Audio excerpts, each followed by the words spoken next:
Hello everybody, welcome to the CarlosX360 channel. Today we're going to do a video about Devil May Cry. Um, because the Netflix show just came out. And this video is going to be about the interview that the producer did with Kenny Omega, which is a wrestler. He's also a fan of video games. He's also a fan of Capcom, apparently, I guess.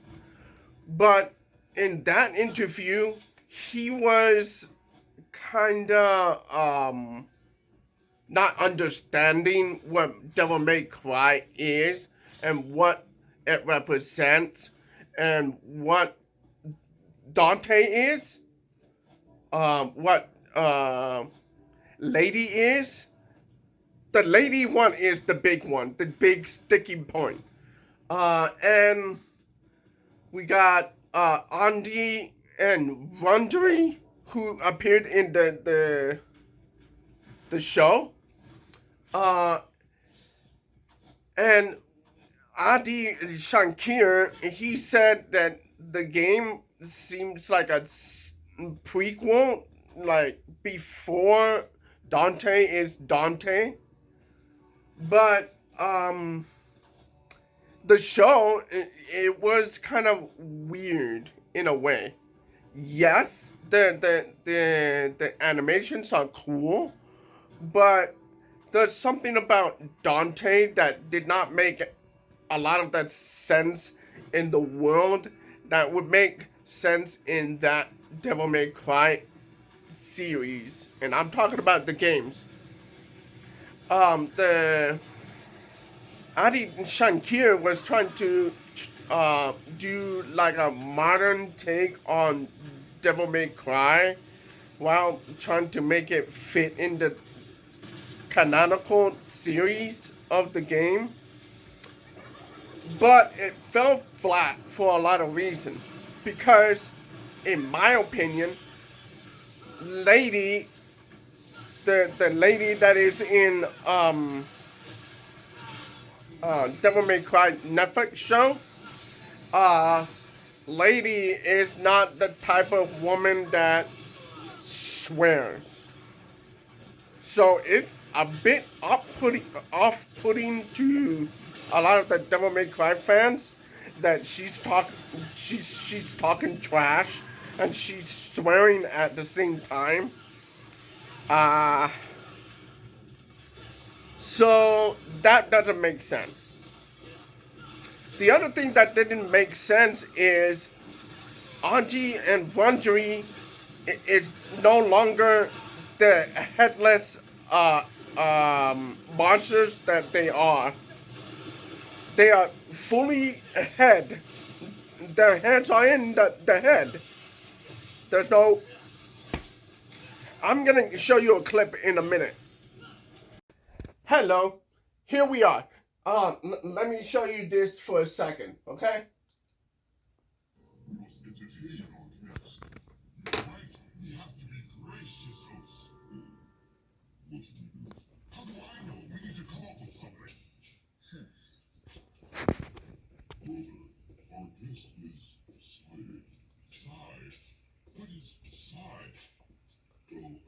Enough already! How long are you two gonna keep carrying on like this? In case you didn't get the hint, I'll spell it out. You're guest. Wants to go through. Got it?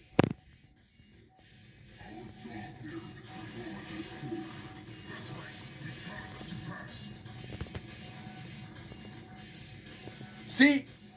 There's no head. So their heads are inside those swords.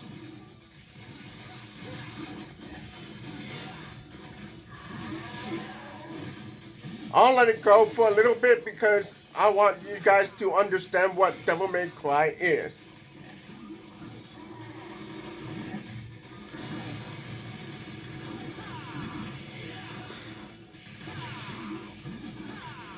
See, headless monsters.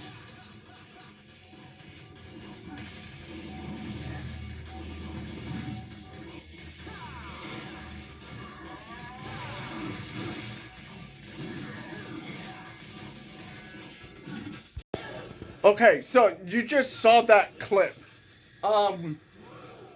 So the Audrey and Rundra looks weird in that sense of Devil May Cry as Devil May Cry as it is there. I don't know what else to say, but one thing that I found odd is that they went hard on the political stuff. It didn't really work in Devil May Cry, the DMC uh, semicolon Devil May Cry, the reboot, that one. Um, in that game, the game went a bit political. Um, I don't mind it. I'm just saying that it's a bit off-putting in the sense of Devil May Cry the way it is. So I think they did it too early. I think they did it too early. They should have stuck with, okay, Devil May Cry 1 style, and then if they want to go political, do it maybe a little later in the show. So why did you start with? I don't get it, bro. The storyline seems like it's cramming too much in the same place at once, and I'll respond to the interview live so that we can get to that conundrum kind of reaction kind of way, because a lot of what Adi Shankar said, it doesn't make sense in this realm of Devil May Cry. It's an action game. You can see action. And Devil May Cry 5 looks really good, especially in 60 frames per second. We'll do a review of Devil May Cry 5 a little later. But right now, I want to start with the Netflix show, and then go on with the reviews and stuff like that. I hope you guys enjoyed the clips that I put out on the channel, and I hope you guys are entertained so we can get moving. All the game playlists are gonna be in the description. If you want to watch Devil May Cry gameplay, you go down there in the description, read the description.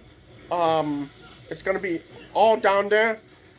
I played Devil May Cry 4, Devil May Cry 3, Devil May Cry 4, Devil May Cry the reboot, Devil May Cry 5. The end of this is gonna be the end of the playthroughs until Capcom reveals or leaks that the next Devil May Cry game is coming. It has been 5 to 6 years since Devil May Cry 5 was released, so we could see a release of Devil May Cry 6 or something like that.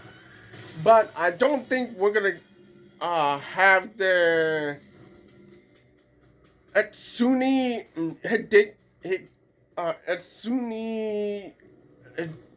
I forgot his first and last name. I'm not gonna butcher it this time. Um, but he's working on Okami, the sequel, and he's in the company called Clover. So we're not gonna see Devil May Cry the sequel for a while now, even though that we've been around waiting for the sequel for about 6 years now. Um, and so um I think that'll be all for this segment. We're gonna get to the Adi Shankar reaction. Uh, please like the video. Subscribe to the channel. Uh, share the video. Talk about CarlosX360. I'll see you guys later. We'll just get to the next part of this video. I'll see you guys later. Like the video. Hello.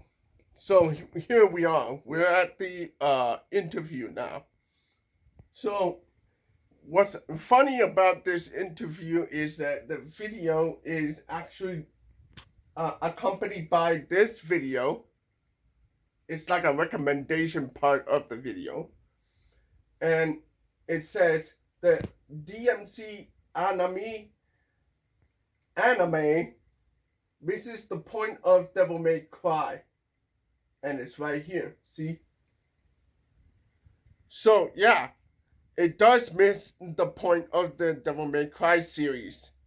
So we're gonna go ahead and watch Kenny Omega and Adi Shankar break down Devil May Cry on Netflix.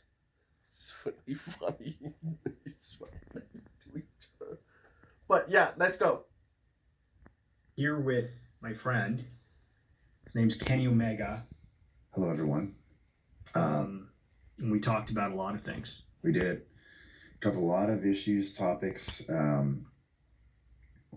from his way of life, from my way of life, and just talking about life. Yeah, talking about life. Yeah.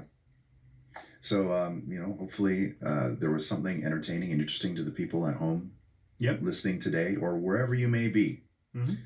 listening and watching us. I had a great time. Yep. And it didn't really feel like a podcast; just felt like us shooting the breeze. Yeah, so it feels like all of our phone conversations. Yeah, it really did. Yeah. And I think it's the first time we've been able to sit down and talk during a meal since 2018. Yes. Yeah. Yes. So that's why this is as long as it is. Yeah, we usually talk on the phone. Yep. Yeah. So what'd you think of the show, bro? So I was lucky enough to get a sneak peek at the show. YouTube. And, I am just reacting to the video. Doing everything I do. yeah, This yeah, is I mean, that's true. Well, You're their open, video. gracious enough. No, yeah. I am get this. reacting. You're like the only fucking person who understands. You're my only friend who like Come on. is For like real? nerdy enough. Yeah. Don't blame me. This is them. Well, Yeah, I Blame don't them. know This that is not many me right here. Right, people. this thing right here. who are like into the same things as me. Yeah, I mean, we've been able to touch on a lot of topics. And Yeah. somehow, I think what really sold it for me, and this is a real deep cut. First time we met, I don't remember the place exactly. I remember exactly what it looks like on the Yeah. inside. And we were talking about just animated features. Mhm. And I had said, like, man, I can't believe DC doesn't get more praise for its animated works. Mhm. And I talked about Justice League Flashpoint. Mhm. And you had said, yeah, that was one of my favorite movies of the year. And I was like, I think that was one of the best animated movies, like superhero movies of all time. Yeah, And I think since then, I really felt like we've been on the same wavelength. totally, dude. Yeah. I forgot about that. You're The totally right. Flashpoint Paradox, I think is what it's, yeah. So, yeah, it's ever since then. I remember even since then, you'd called me up and said, like, hey, do you remember anything from Neo Geo? Is there anything like, Yeah. and you'd ask me about Metal Slug. Mhm. I was like, of course I know about Metal Slug. It'd be awesome if that was somehow, adapted into something. Dude, did I say what happened with Metal Slug? I know. 'Cause- I didn't fucking tell you what happened. Please tell me what So it happened. wasn't like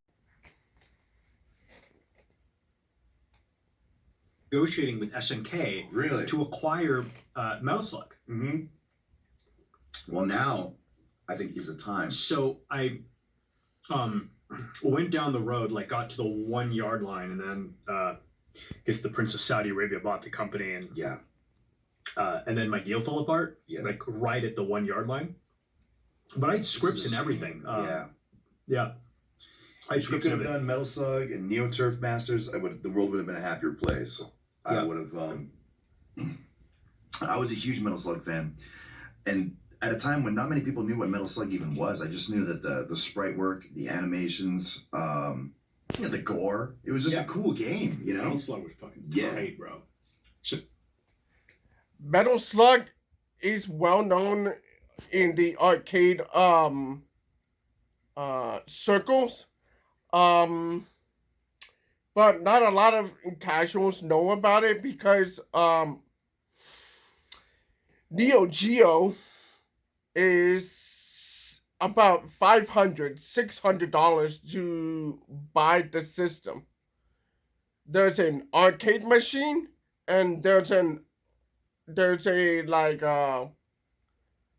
order ready Neo Geo home system. So those went for $500-$600 back in 1997. Yeah. Um, in those days, two of the biggest games in the world at that point of time, it was King of Fighters and Samurai Showdown. Other games like King of the Monsters, and Metal Slug, those were like in the shadows of the spotlight. The fighting games of Neo Geo are the spotlights. The other games in the SNK catalogs went into the background, and that's why they don't have the staying power that a lot of the Genesis games that at that time did, because Genesis at that point of time it was more popular than um, any console on the market at that point. So yeah, they had to port Samurai Showdown and World Heroes to Genesis and Super Nintendo. Uh, King of Fighters, it's a little more complicated to do, so they would have to like put that in there as a like a dumbed down version of the game. Uh, mm, because King of Fighters is more sophisticated than let's say Street Fighter or Mortal Kombat, because the way the system works is King of Fighters is like 3-on-3, sometimes 4-on-4, and it costs a lot of memory bandwidth to do what it's asking the hardware to do. So they had to like slim down a lot of the games. So you had like World Heroes, you had Samurai Showdown, and the third one is like Fatal Fury, because Fatal Fury is like one-on-one fighting game. World Hero is one-on-one fighting game. Samurai Showdown is one-on-one. So those are the easy ones to port, but they're not as popular as King of Fighters. So the King of Fighters franchise is more or less like a Marvel versus Capcom game. So yeah, that's my little conversation here with SNK here, because they're talking about SNK slash Metal Slug. Metal Slug is easily done on Genesis. The problem is the sprites on a Metal Slug game. It takes a lot more power to put into the game because of the way the sprites are. Not because of the animation, not because of the backgrounds, but because when you put a lot of graphics with the animations at the same time, you're asking the hardware to push more pixel per animation.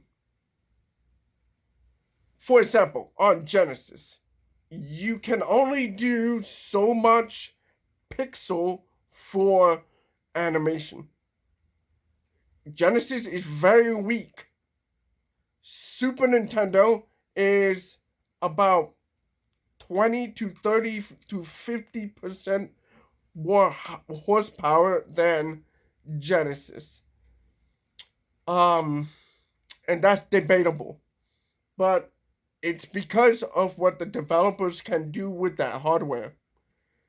The problem of porting Metal Slug into Genesis and Super Nintendo is that you have to slim down a lot of the the 256 megabyte, yeah, I think, of power. Because you're doing a lot of sprites in the animations. So you're asking more taxing power. So we'll keep going, alright? That's my story time for this part. Yeah. Fuck, I can't believe the Metal Slug. Like, I was like kind of traumatized when the Metal Slug deal fell apart. Because,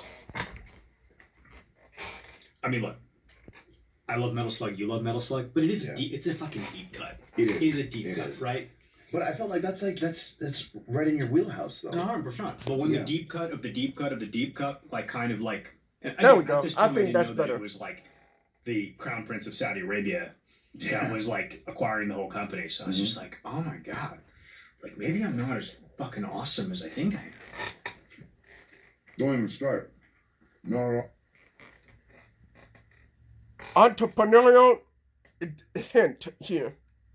It is better to acquire a new not new company, but like, it's better to acquire a whole company than a part of a company. You have to acquire the whole company and not part of it, because you can make money out of that franchise. But the problem is SNK has been dying for years, and that's why I've been talking about SNK in the last segment, because SNK has never been able to get out of the shadows of Street Fighter, Mortal Kombat, Killer Instinct shadow. They haven't been able to. And it's their decisions that caused those problems in the first place.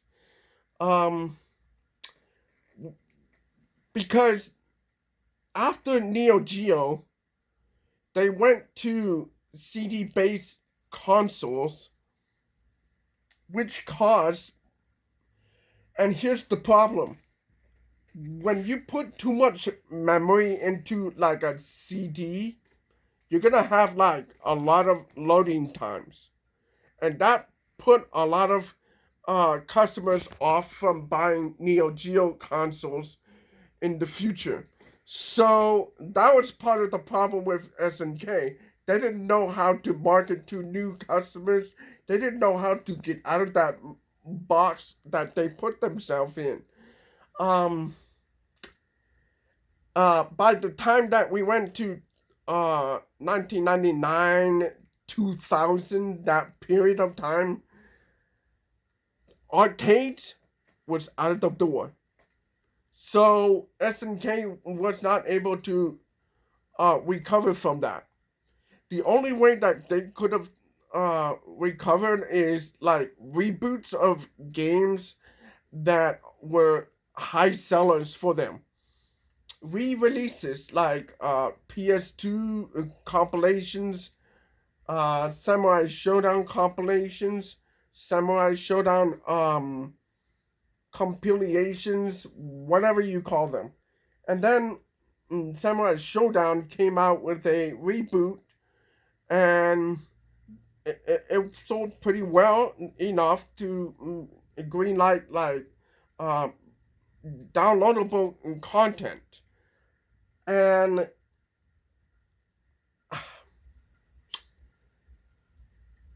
I don't think these Saudi Arabia people understand the business of the console marketplace. And that's why I don't think they're going to be able to do what they want to do tomorrow. Because most of the new products that SNK puts out is these mini arcade machines. They're like about this big screens, you know? And you have like an arcade right here. And they are nice niche products, but other than that, you can't jump outside of that box.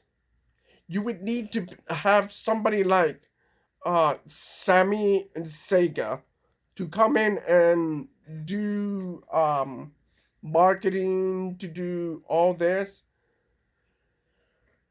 And I just think SNK is not salvageable unless they can do like a brand new franchise in the 2D era from out of the. Oh my god, Microsoft! Okay, anyway, sorry. Anyway, so yeah, SNK just couldn't get out of that little box they put themselves in. They didn't make new franchises. They didn't do. They didn't look at the market, and they don't. I think Saudi Arabia bought a. I don't know. I almost said trash bin, but I'm not gonna besmirch the SNK legacy.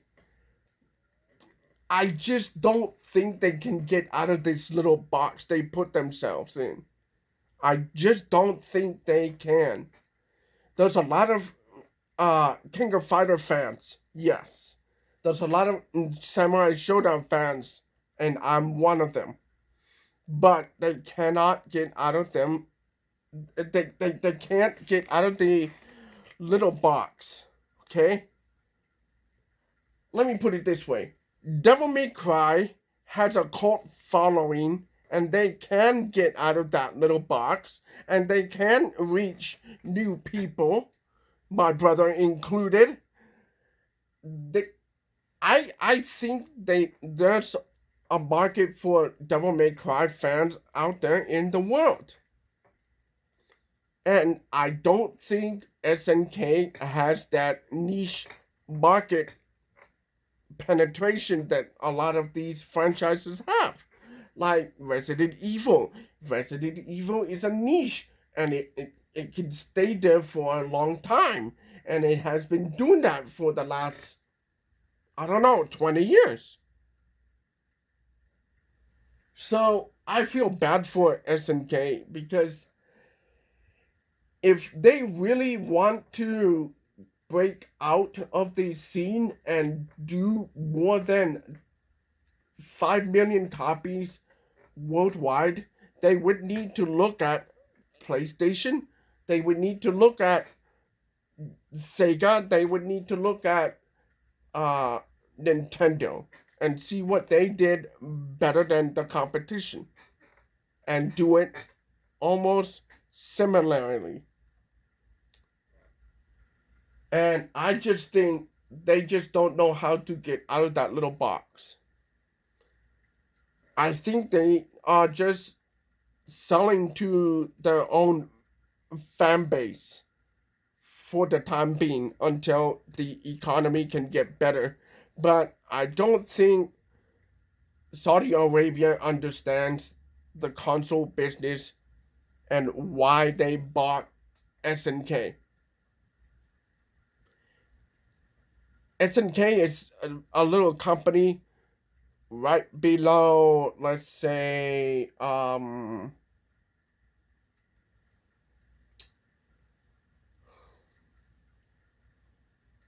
Microsoft when we talk about Xbox.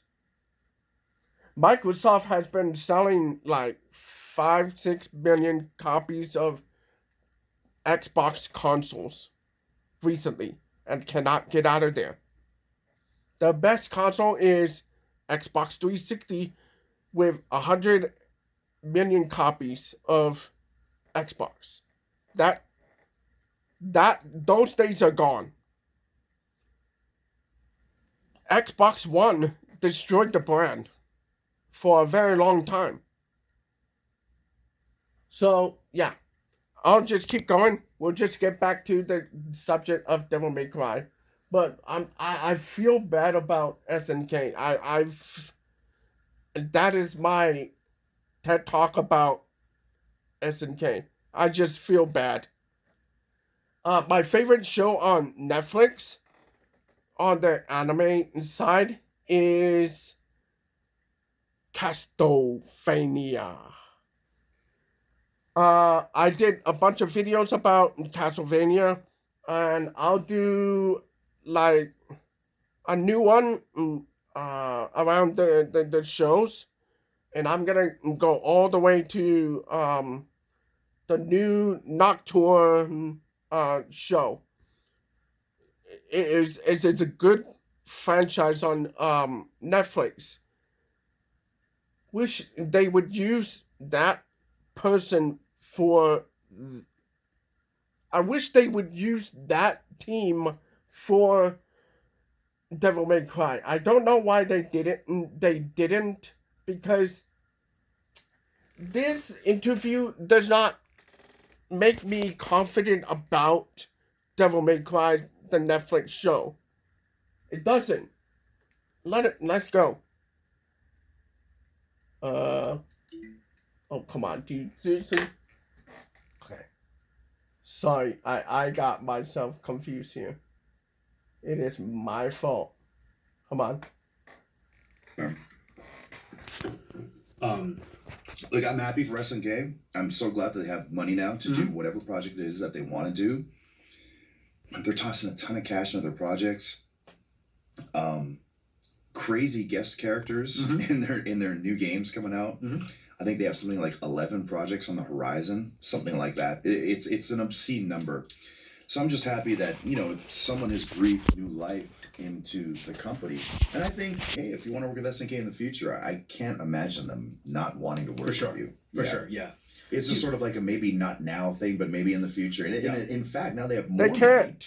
money. Maybe there'll be more of a budget to really produce your vision. Right. And at the end of the day, the issue was it sounded like they didn't want to work with me. They didn't want to sell me. The most recent release is Metal Slug Tactics, and I don't think that sold pretty well. It's a very niche product. I don't think they can get out of that box. They really need to do something bigger than. Don't get me wrong, Metal Slug Tactics looks really nice. I like the animations, but the problem is, you're targeting the wrong people, the wrong niche, the wrong marketplace, the wrong people. My marketing OCD is talking overtime. I'm just saying, you can't get out of that box. There's a big problem that needs to be fixed, and they need to get out of that box. Okay? That's why. I don't think they understand it. Slug, which is fair. Like it's like they're yeah. Wait, how the fuck are you not in King of Fighters? Hey man, the Prince likes soccer players, not wrestlers. I don't know. That's insane. That's like a huge missed opportunity that you are not in King of Fighters. The truth of the matter is, I'm just a dude, and I'm also just a professional wrestler, and I'm lucky that there are people, very kind, loyal, passionate fans that watch professional wrestling, and they consume it multiple times throughout the week because there's so much wrestling all over the world now. Sure. And whether you're a fan of WWE, AEW, stateside, or if you watch Lucha Libre or something in the UK or something from Japan, there's an option for you. There's some sort of streaming service available to you to watch it. So wrestling, I think now has sort of become more accepted. Yeah. But still, I mean, even if I were in the NHL or NBA or MLB, nothing really compares to just how popular soccer/football is. So Yeah. I don't blame them for seeking out Ronaldo. You know what I mean? Yeah. It's but I mean, that's not to say that there's not going to be more guest characters, right? Who knows? And Yeah. I'm just a phone call away. The other way we could, I'm saying, And maybe I don't know, maybe they just look at me as a Street Fighter guy too. I don't know. Yeah. Well, I kind of look at you as a Street Fighter guy. I mean, that's what I've put a lot of my chips into. But that's the opportunity, right? Like, like at the end of the day, like, Wrestling Federation wants to get, like, when WWE got Sting, it was a big deal because they're like, we got the WCW guy and brought him in. It's like the same thing. But the other way, I'm saying we could do it. That sounds ridiculous. The way they could do it is have you be Terry Bogard. Yeah. Right. You mean like actually beat him? Yeah, like, or just like someone that kind of looks like him and a representative in that sense. So because one thing that is rare, I mean, name me one fighting game character that you can think of off the top of your head that was a strong representative from Canada. Can you think of one? Dude, you're right. That's like racism. A little bit. That's fucking racism, bro. It's fascism. It's fascism and racism. Finest. Yeah. At its finest. Every fighting game. 2025. Can you believe this? Yeah. You know, like one of my favorite characters actually in Street Fighter V, and he's actually kind of sort of pseudo from Final Fight as well. His name's Abigail. So he's actually technically from Canada. But no one really knows that. Because he's like now living in Metro City, right? Yeah. With Hagar and Cody and the like guy, everyone that was part of the Final Fight universe. But there's no real like, hey, this is our Canadian, and he's an ass kicker, or she, or they, or whatever, and we just don't have anyone like that. And my default is like, when was the last time we ever had anything like that? And I think maybe like Punch Out with like Big Bear Hugger, which was, of course, it was like all the Canadian tropes. It was a lumberjack.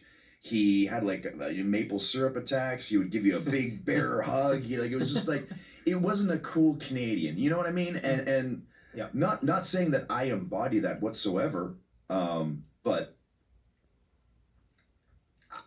I would try my best, and I sort of feel like, I think grappling characters in general, they're just misrepresented a little bit. 100%. And I would love to be sort of like that hybrid pro wrestler from Canada, and because we do have a deep rooted wrestling culture in Canada, with the Hart family and all that. So it'd be really cool. And if you want to say like, hey, I played hockey in my youth or whatever, and I could do a slap shot, or I live in an igloo, whatever you want, you know what I mean? That's totally fine by me. Give you a ridiculous cutscene. It's a backstory. I don't. Yeah, it doesn't. I played Street Fighter a lot. My opinion here is a lot of Street Fighter characters are it's not that they are misrepresented. It's just that a lot of players don't play the grapplers anymore.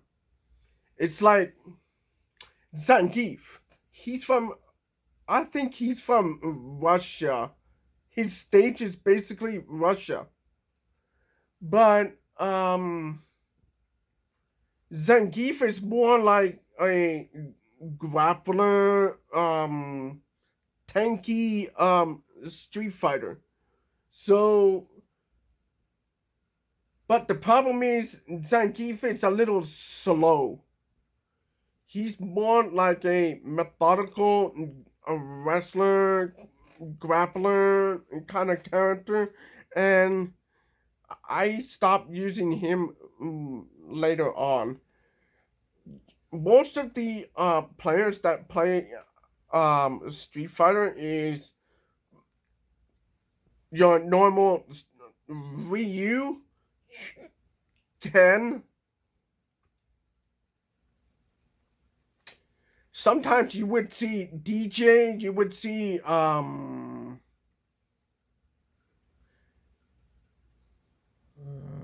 you would see sometimes Bison, you would see Blanca sometimes. But for the most part, grapplers are like the shadow of the Street Fighter series. That goes for any fighting game that has grapplers. It's across the board, okay? Um, they do take a lot of damage, yes, but the problem is you're you're when you're Zangief, you're pit against Ryu. How are you gonna defeat Ryu on your own as Zangief if Zangief is slower than Ryu?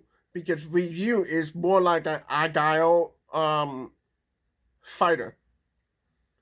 So yes, Zangief takes a lot of uh attack power, but he's slow. He's a tanky kind of character. You attack, you take away a lot of um life. But are you able to maneuver around Ryu while you're slow? And sometimes you don't really have that wiggle room when it comes to his moves. You can only like spin around. You can jump, yes, but for the most part, it's slow. Um, if you attack, you stay that way for a little bit. I don't know how you explain it, but that's what it goes. Um, and that's why a lot of the grapplers don't get the representation that they require. It's not because you're Canadian. It's because um, a lot of these designers, what they're looking for is um, who is going to play this character, who is going to um, represent this character, who's gonna play this character every day consistently. Does the character fit in the form of this game? For example, Street Fighter 6 or 5, Zangief is in there, but he's more of a grappler character. So are you gonna go up against Vega, for example, or Bison? Because Bison is like a Raiden when it comes to attack power and mobility. You need more mobility to do what you supposed to do to win the game. Okay? That's why a lot of grapplers don't have the staying power that Ryu, Sagat, Chun Li, Bison, Vega all have. So that's my opinion on that. I'm totally cool with that, and I wouldn't look at that as a slight whatsoever to my Canadianism. It's I'd be more than proud to represent Canada in any respect. So, I mean, that's really the dream, though. Did you like? Sorry, Yeah. completely, almost non sequitur, but there's a reason I'm asking you this. Did Sure. you like that my Devil May Cry show, Yeah. was set in New York? So for the aesthetic, absolutely. Mm-hmm. One thing that I loved about it, and this is going to sound so trivial, but the city feels so alive, Mm-hmm. and it feels so busy. And when you really think about, the 90s, early 2000s. For me, I think about things like that part is TMNT, nice. You know what I mean? Yeah. Manhattan. Totally. Devil May And Cry. I'm thinking about like, That manhole covers is with also- the smoke coming out of it and stuff like that, and just It makes sense in Devil May Cry. hoodlums That around part every makes street sense. corner, Yes. dark back alleys, dance clubs like from the original Terminator. And I just feel like if you really want to show that in its entirety and in its most effectiveness, New York is always a great place to do it. And I think that's why it works so well for like Spider-Man and so many of like the heroes and villains of the times when we grew up as kids. So See, I think if you're just really trying to show Lady is weird in there. 90s, 2000s We'll get there culture and just when we get culture there. in general, it's a big melting pot So for the everything. first draft Yeah. was not set in New York. Where was it? Was it Canada? Nope. Where could it have been? Metro City. Metro City? Yeah. That makes sense. Yeah. Yeah. What? That's actually really clever. Yeah. That would have been something. And what made you go? That doesn't make sense, Kenny, because Devil May Cry is not canon to Final Fight. I always thought that Final Fight takes place in Street Fighter, and Street Fighter takes place in Final Fight. But not Devil May Cry in the Street Fighter world. What's going on here? Who at Capcom greenlight this? That doesn't make sense.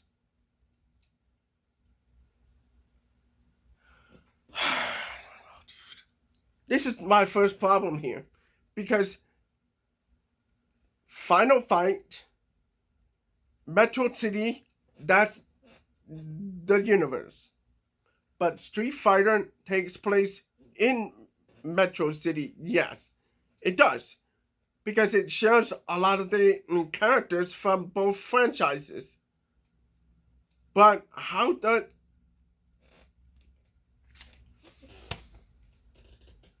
I don't know if Devil May Cry fans can... I don't know if Devil May Cry fans can chime in and correct me here, because this doesn't make any sense to me. It really doesn't make any sense. Devil May Cry, from my knowledge, does not take place in Metro City. And I'm talking about the games. There's a reason why I started this video with gameplay in the background. Because I want you guys to understand what we're talking about here. Okay? So we'll just keep going. This does not make any sense. Against that, if you don't mind me asking. Because actually Street Fighter 6, Yeah. That story takes place in Metro City. Mhm. And Yes, it it works does. really well, I think. The big statue of Mayor Hager. Yeah, and that's kind of the issue. Like, I'm like, I can't set it in Metro City without having Mayor. It's Hager. I call him Hagar. Oh, yeah. It's Hager. Hager. I have this thing where Like I Hager. Hager. continually mispronounce names, and then I stick with them. So for me, it's just like like when someone looks haggard, Right. I just kind of like if you take out the D, the ED, Right. so you use Hager. The Wait, how do you pronounce it again? Hagar. Hagar, like Sammy Hagar. Yeah, But it's double G A R. I know. I don't know, man. We might need to fact check that. Where's Grok at? I mean, you're 100% right. I'm definitely wrong. Yeah. Maybe. Yeah, but to answer your question, Mhm. it was a Capcom thing where they were like, so Capcom only gave me, we talked about this earlier. I had full creative control. Yep, which is incredible. No one got to tell me anything. That implicit trust that they've given you is just what a lovely thing to have. When there's red tape, Great. things always get they get sucky.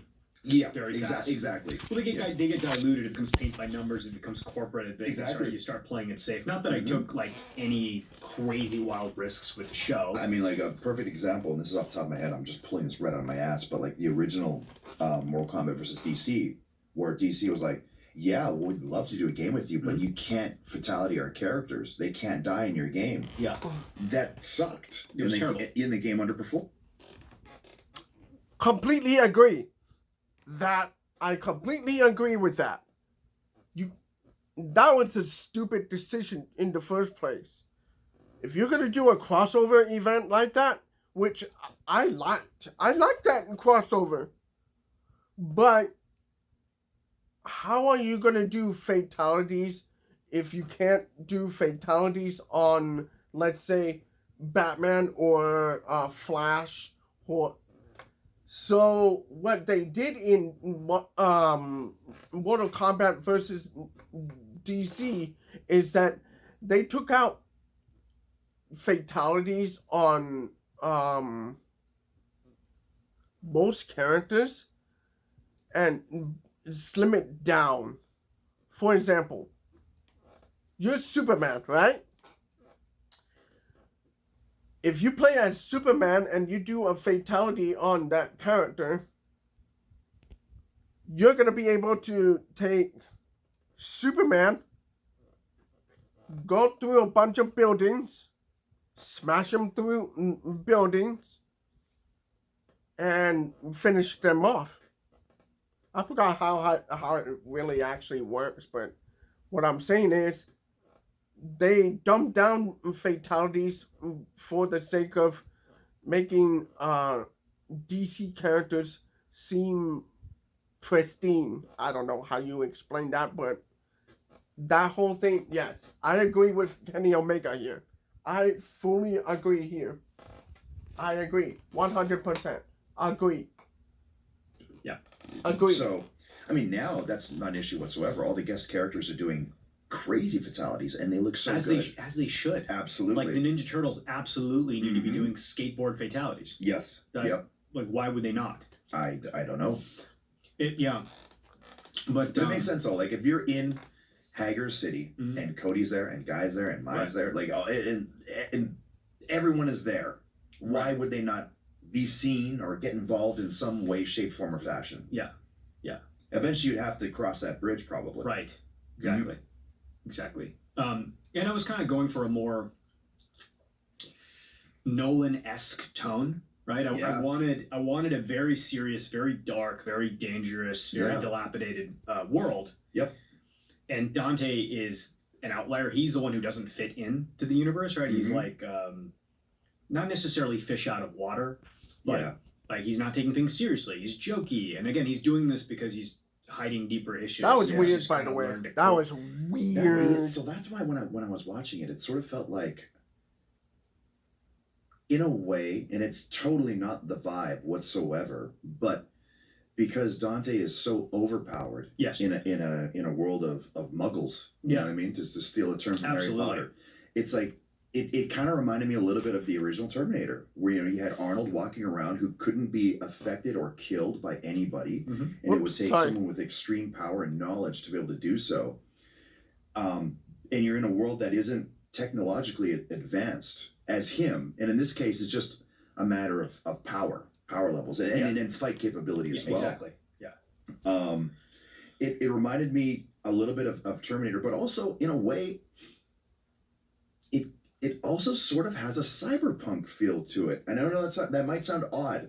No, it does. It does. Yeah, clearly. I mean, because of Dante's style, like the thing with Devil May Cry was it was the stylish action game. Yeah, that's how they always wanted to promote the game. This is like stylish action. So for Dante to dress the way that he does, act the way that he does, fight the way that he does, it's very stylish and almost like ahead of its time. So, when you see, I agree with that too. Show, it's ahead of its time. Nail it. Yeah, it's visceral, it's violent, but at the same time, it's still so stylish, and the way that it's, I'm gonna say, for lack of again, it's animated, but I'm gonna say the way that it was shot is that it seems like something that you could never see, especially from American animation, in the 90s or 2000s. But here we are, 2025, and you're depicting this time that had already passed from a game that we've all played, or some of us have played, a lot of us have played, but or at least are familiar with. It's a conundrum, but I love it because it's a blast from the past for me to see the world that I grew up in. But you see Dante in 2025 doing what he does as though I were controlling him, but I'm not. I definitely I didn't want to modernize it. No, at all. That was yes, my you did. First, yes, you did. I will not modernize this, right? Because I wanted to recreate the memory of playing it on PS2. Exactly, and that's what it did. And absolutely. Even though season 1, the idea was not to really go the goth way. Yep. Because you could have. I could have. Yeah. But I really wanted to. Why wouldn't you want to go in the goth way? That's how it was in Devil May Cry 1 for a little bit. So, why don't you just look at Castlevania and go like, okay, we can go this way. We can have this feeling here. Because Castlevania, the Netflix show, it felt dark and brooding, but not straying away from what Castlevania actually is. In a lot of ways, I could see like Symphony of the Night in there. I could see Circle of the Moon in there. I can see Sorrow. I can see Harmony of Dissonance in there a little bit. I can see man, I'm not I don't know. Hold on, let's go. In my mind, there was that goth movie. What was it? There was actually quite a. She was a Underworld. That's the one. Yeah, that's exactly the one. Yeah. Where it was like hues of blue and a lot of. Again, YouTube, like this is their fault. Don't blame me. Yes. This is their fault. That was how this show existed in my head. Mm-hmm. And then once I had the story all beaten out, I was like. And then once you got to Devil May Cry 2 and 3, it kind of appeared that way a little bit too, where you're in these large cities, but because of the hardware capabilities or lack thereof, you didn't have streets of populated with people and cars, and it was just you're in a big empty city. Yes. And you're fighting a lot of demons as Dante or Nero or whoever, and it's like now that we do have the capability to bring this to life, you're bringing Dante to life back from a time where we grew up in, but now these streets are populated. And so you kind of see how there's collateral damage involved. How could this have happened? And again, it's not modernizing it whatsoever. It's almost retrofitting it. Yeah. That's exactly what it is. Yeah. And the other thing that I was doing, or at least attempting to do, and I believe I pulled it off, was approach Dante with psychological realism, right? Because you have this, but we don't want that. Games, and I was just like, look, how would he deal with all these? We don't want things that. Happen to him? Because it's like some tragic. His backstory is tragic. Absolutely, it's like deeply tragic, right? So yeah, it was a lot of fun. All of the heroes in the story have some sort of. It's all laced with tragedy. But yeah, absolutely. It was. Yeah, and that's like really what was that challenging, by the way, to add life to the world that was otherwise sort of void of life in the games. When you're fighting throughout the castle, you would only see the demons. When you're fighting throughout the city, you'd only see the demons. But now, Dante has to coexist and fight around these other living individuals. And you also sort of see how the government is dealing with Dante's existence and the demon's existence. That to me was a lot of fun. Yeah. Because it was essentially like, okay, the video games are showing you this. Yep. I'm going to show you that. Right. In that regard, it reminded me, and this is going to sound wild, but that part reminded me a little. I think that's a good interpretation that Adi has. And I agree with him. The games had like limitations, and they couldn't do the populated uh community of players in there, or NPCs walking around in the city.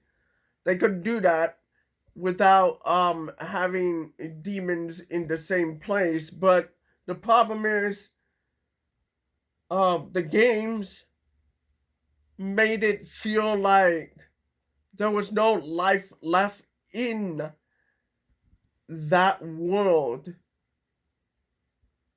Um, in the anime, I mean the Netflix show, um, there is life in walking around in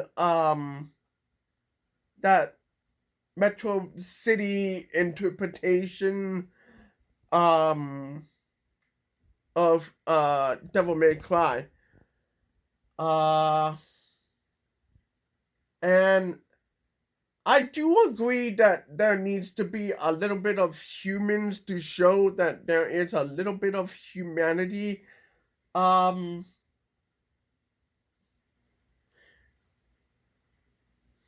for example, when you're in the what do you call it? In the restaurant, Dante's sitting there in the seat and he's just eating, right? But there's a human right behind him, and there's a waiter right there, and they're flirting with each other. Uh, that's that's a cool nod to the games, because it's what Dante is. He flirts around with all women, you know. Um, but the rest of the game, the show, they show some humans out in the wild while dealing with the demons. I don't think that's what the interpretation of the games are. I felt like the actual game itself, especially in Devil May Cry 3, Devil May Cry 4, Devil May Cry 5, especially. In Devil May Cry 5, that's when they introduce characters outside of the game. Like, the beginning of the game in Devil May Cry 5, it had like humans alongside characters. Like Morgan. Morgan was standing right there and saying, he's done worse than this. Um, the human characters inside the actual gameplay, there's no character. I mean, there's no NPCs in the gameplay. It's devoid of people. So you got the feeling that um inside the game, it is devoid of people except for characters. And I don't think it's a technical issue. They want you to feel like you're alone in that world. Starting from Devil May Cry all the way to Devil May Cry 5. In Devil May Cry 5, all of the characters, I mean all of the NPCs, the human characters, the humans that are down there, they have to stay away from the line. kind of like a Ghostbusters film. So you have to stay away from the line and not get involved. Um, and so that's what I think with the previous games. No, it's not retconning. No, no, no, no, no, no, no. So that's part of the reason why Adi doesn't understand Devil May Cry. Okay? So let's keep going.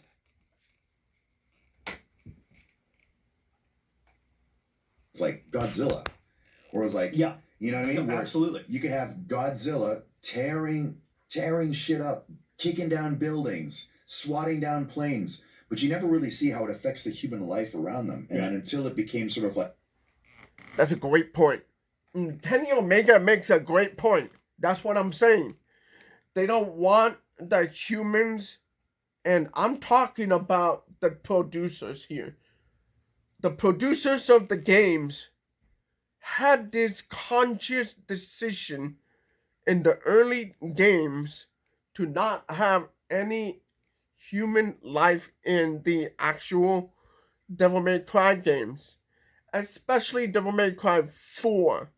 There was humans in the game, but they made the point of pushing everybody out of the way, out of the way, out of the way, out of the way. Go, go. Let the demons deal with this. Let the Nephilim um demon hybrid deal with it. Okay? And it was a very deliberate decision by the developers to not involve humans inside Devil May Cry games. And in contrast to Resident Evil 4, which was a development at the same time Devil May Cry 1 was released. So in Resident Evil 4, there is a particular mission that was so annoying that it makes sense why Devil May Cry does not have human NPCs in the game. Because in Resident Evil 4, there is one mission, and it's in the remake too. One mission. You have to handhold Ashley in a rescue mission. Okay? So you have to handhold her the whole time to get from A to B. And then you have to protect Ashley from the hordes of the Ganados. The Ganados, if they get to Ashley first, she dies. And then the mission is over. You cannot progress. You cannot go to the next part of the game. No. Again, no. So, this is a great interpretation by Kenny Omega, because he's saying that what about the humans? What are the consequences for the humans? So the Godzilla and the enemy next to them destroys humans. How are you going to survive? So, great point by Kenny Omega. Great point. You know, they would attack it from a political viewpoint and how this relates to, you know, the ill effects of nuclear war and such. And I think they really did a great job of it in the most recent Godzilla movie. -1? Yeah. Yeah. Oh, it was incredible. I actually think it was my favorite. I was a lifelong Godzilla fan. My father got me into Godzilla movies when I was super young. I have all these tapes still at my original home in Canada. But you never really see the human side of it. and nor did you really want to, Mm-hmm. because I felt that when they started to introduce human characters, it was boring.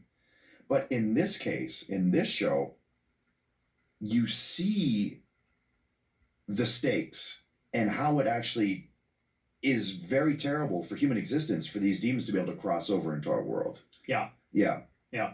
And it's not, it doesn't seem tacked on. It's not boring. It's not some sort of metaphorical commentary on today's society or anything like that.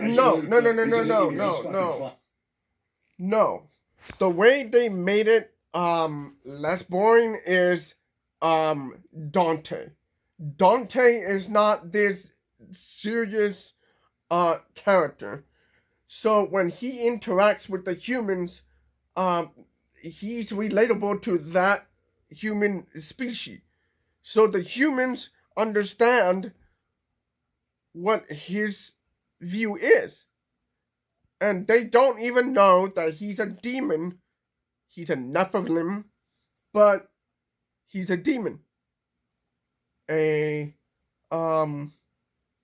hybrid character. Okay? But the people that he rescues, they don't know he's a demon. If they did, they would know to be scared of Dante. Even though that Dante saves them. So, I kind of agree with this. I mean, kind of.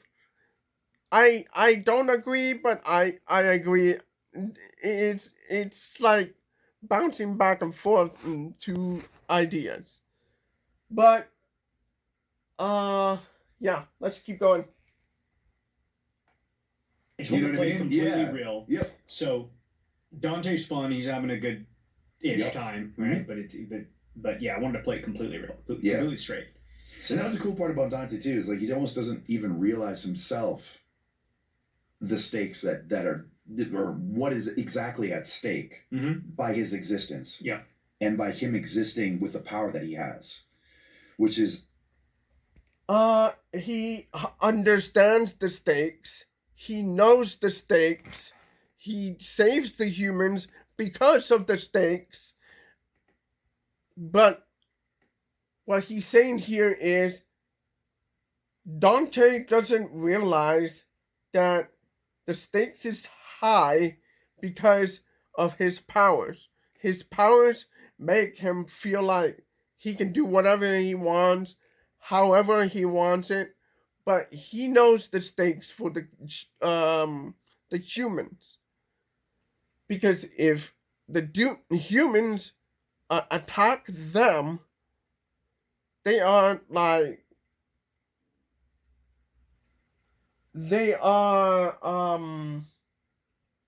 victims. They are like weak humans, weak species, they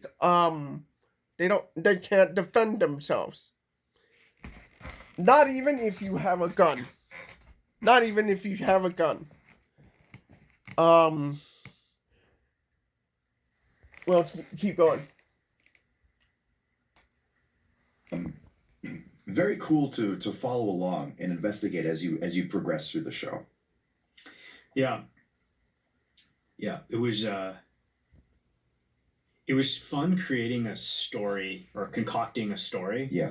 Using all of these great MacGuffins that exist from the games. Yeah, I always get a MacGuffin from McDonald's in the morning. I'm just kidding. That's a terrible joke. That was a great joke. Dude. Oh, thank you, man. Thank you. I love your jokes. Yeah, thank you. I try hard. I've saved that one for a while. Just not. I haven't known anyone but you to use the word MacGuffin. Really? No, for real. It's the first time I've heard it in a long time. I say MacGuffin like every fucking I'm trying to hold my phone, but I just can't. Industry term? More like a story term, you know? Like you look at right there. Especially in blockbuster cinema, they're always like chasing a MacGuffin. Yeah. It's like, oh, what is the pencil of doom? Oh no, the villain has the pencil of doom. If he clicks it 3 times, the world blows up. Quick, we have to stop him. But to stop him, we need this other MacGuffin. So you know what we have in wrestling for that, right? No. We just use gimmick. Yes. For everything. Yes. So that's why I haven't heard MacGuffin, because I'm always around wrestlers. They just say, yeah, so this guy, he's got this sword gimmick, and if he uses that gimmick, it stops the guy from doing his gimmick. And what exactly is the gimmick? Can someone define what the gimmick is? It's just a generalized term for everything. If you don't really want to go in depth and explain it. My favorite instance of a wrestler using the word gimmick. Yeah. Two wrestlers were married. We're getting married, so we're at the wedding. Yep. I get a text message from another wrestler. Yep. Saying, "What time's the gimmick start?" Yeah. Like, dude, it's already started. You're late. Right. This is not a gimmick. It's a wedding. But that's the thing, though. Does that mean the wedding or the after party or what? All right. So for those of you who are not wrestling fans, I'm a wrestling fan. But what he's talking about is a gimmick. Okay. So what is a gimmick? A gimmick is like, let's put Stone Cold Steve Austin as an example, okay?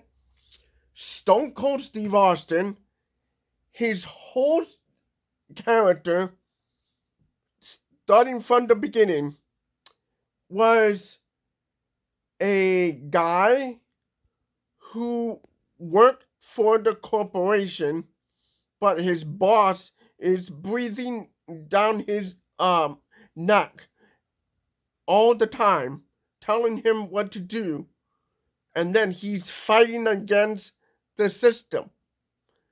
So when he wrestles Vince McMahon, he's encapsulating encapsulating the idea of blue collar workers going against the system. And another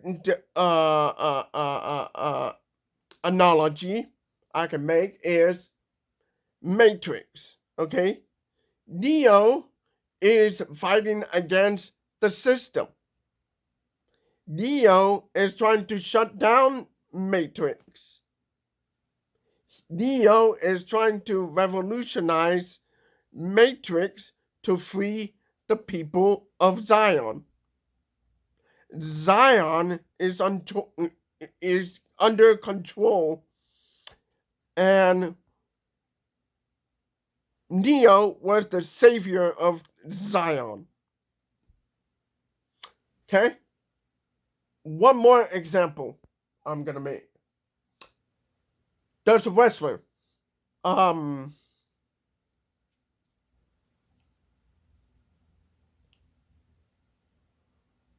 Rock.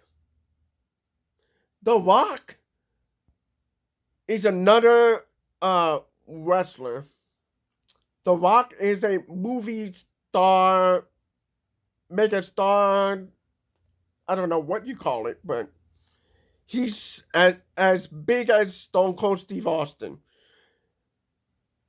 You cannot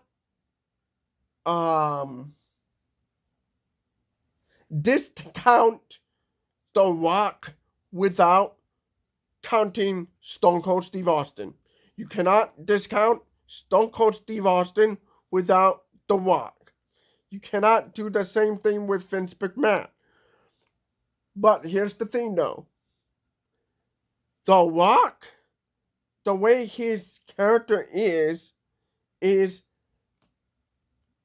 not working against the system, but his gimmick is more like it's one of those people that you know that is a brash, cocky,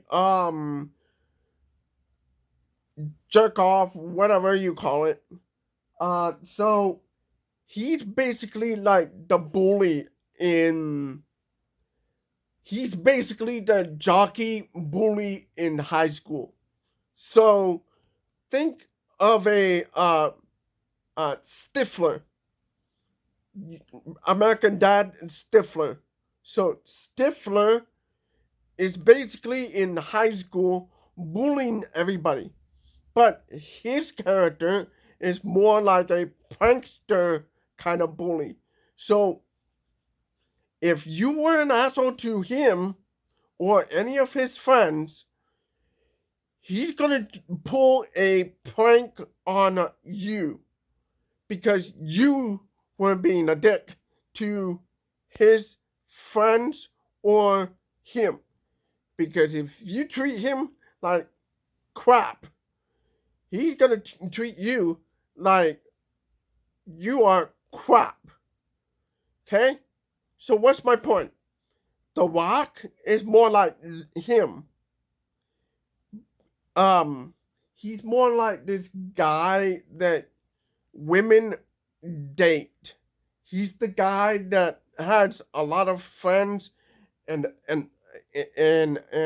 entourage. But Stifler's storyline is more like a heel character. Okay? Everybody hates him. Everybody hates Stifler. I'm talking about the whole school. Okay? He's popular, yes. But he's also got his own haters. Okay? After high school, everybody talks shit about him. Everybody talks shit. Everybody. But the people that he is friends with, who he calls his entourage, those people, his classmates, those are his classmates, his acquaintances, his original American American Pie classmates. Those classmates stuck with Stifler through the years. That's called an entourage. Okay? Those people who you take to parties, those people that you stick with in a party, that's an entourage. Those are your friends. They're gonna be there for you for life. So what's my point with The Rock? The Rock is that character. That's what is a gimmick. So he goes out there in wrestling rings. He has the Hawaiian shirts, the $1,000 silk shirts. He has those nice Rolex watches. Basically a guy from Miami. He lives in Miami, so he embodies that character. So that's a gimmick. So when people who wrestle go outside of the house, they have to stay in character. That's a gimmick. Okay? So if you're not the gimmick outside of the ring, they're not gonna take the gimmick serious. That's what they're talking about. Okay? Let's go. What does it mean? Sometimes you need clarification. But it's almost an unconscious thing with wrestlers where when we do communicate the gimmick, somehow we know what exactly it is we're talking about. Most of the time. Especially when it's like amongst close friends within the industry. So I think MacGuffin is probably used in a very similar way. Absolutely. In my estimation. Yeah. It's a not necessarily an insider term, but it's used in an insider way to create familiarity and like kind of a shorthand. Yeah. Yeah. Especially when you don't want to get into depth into something. Just say that word and they can fill in the blanks. Dude, by the way, seeing the show your performance last night was amazing. It was amazing. Oh, thank you. It's it's crazy. Coming on 26 years. I'm over 40 now. It's getting more and more difficult. So it's great that I get to, through that and through wrestling and being able to travel the world and meet new people. Meeting you was actually through wrestling. If it wasn't for wrestling, I wouldn't have met you and become your friend, and I wouldn't have had the opportunity to consume Devil May Cry. I wouldn't have had the opportunity to possibly be a character in Devil May Cry. I don't know. You play Solid Snake. That's right. Yeah, pretty much. Yeah, Solid Snake. Yeah. So you guys can look forward to that. Yeah, there's you will hear a little bit if this voice of mine sounds familiar when you're watching the show. I did indeed lend my voice and my talent and or lack thereof to the show, but I tried my best. It was the second show. I didn't realize that was in Kenny Omega. I didn't realize that was him. I never would have guessed. I guess that's why they put his name in the credits, I guess. But yeah. Got together, man. Yeah, that's right. Yeah. This time you didn't play yourself. I didn't play myself this time. Yeah, but in Captain Laserhawk as well, I played myself, and that was a lot of fun. And you survived, unlike Cody. I actually survived. Unlike Cody. Cody was dead right away. Died right away. Quick. Yeah. Yeah, I thought I was gonna get done dirty just like Cody. Yeah. And I think the fans thought so too, because they're like, "Oh, it's Cody," and then I think his head blew up right away, right? Immediately. Yeah, just boom. It's like he did not finish his story in Captain YouTube, Laserhawk. this is not my footage. No. This is their footage. He was Running Man. We was Totally. Yeah, but I survived. I don't want to spoil it if I survive in this one or not. You have to watch it for yourself. But maybe I do again. But again, it's not me this time. I actually have a character. It's a performance. Yeah, exactly. It's a performance. It was all a performance, but this is a performance. You embodied a new being. Yeah. And brought them to life. Yeah. But it's awesome. Like being able to do stuff with some of the things that I've loved throughout the years and things that have inspired me. I wouldn't have been able to do it without wrestling. And I think part of that is the reason why I'm still involved in it. I get to meet all these interesting people. The fans are, again, like I had said earlier on in this podcast, is just, they're so passionate. And when I can make someone's day or make them smile, make them laugh, or if it's my job to do something else with that, make them cry, make them angry, toss their drink at me. When you have that power and the ability to change someone's day like that or heighten their experience while wanting to be entertained, it's like, how do you give it up? You know what I mean? And it's great through that. Now I'm being rewarded by being able to work amongst people like you with the things and the I'm trying to look at the time, so I grew up loving. I'm being conscious. The things that made me smile, the things that made me laugh, the things that I would go to school and talk with my friends and stuff, or the things that I would, just think about when I was at school, because as soon as I got home, I would run home and play, Devil May Cry 1. I still remember those days, playing the original Devil May Cry, and I think that's the only Devil May Cry that I've played 3 times now. I've played it 3 times, like, start to finish. I think I played the original twice. And then I remember when the HD Remaster Collection came out, like the first 3. Yeah. I played them all over again as well. Wow.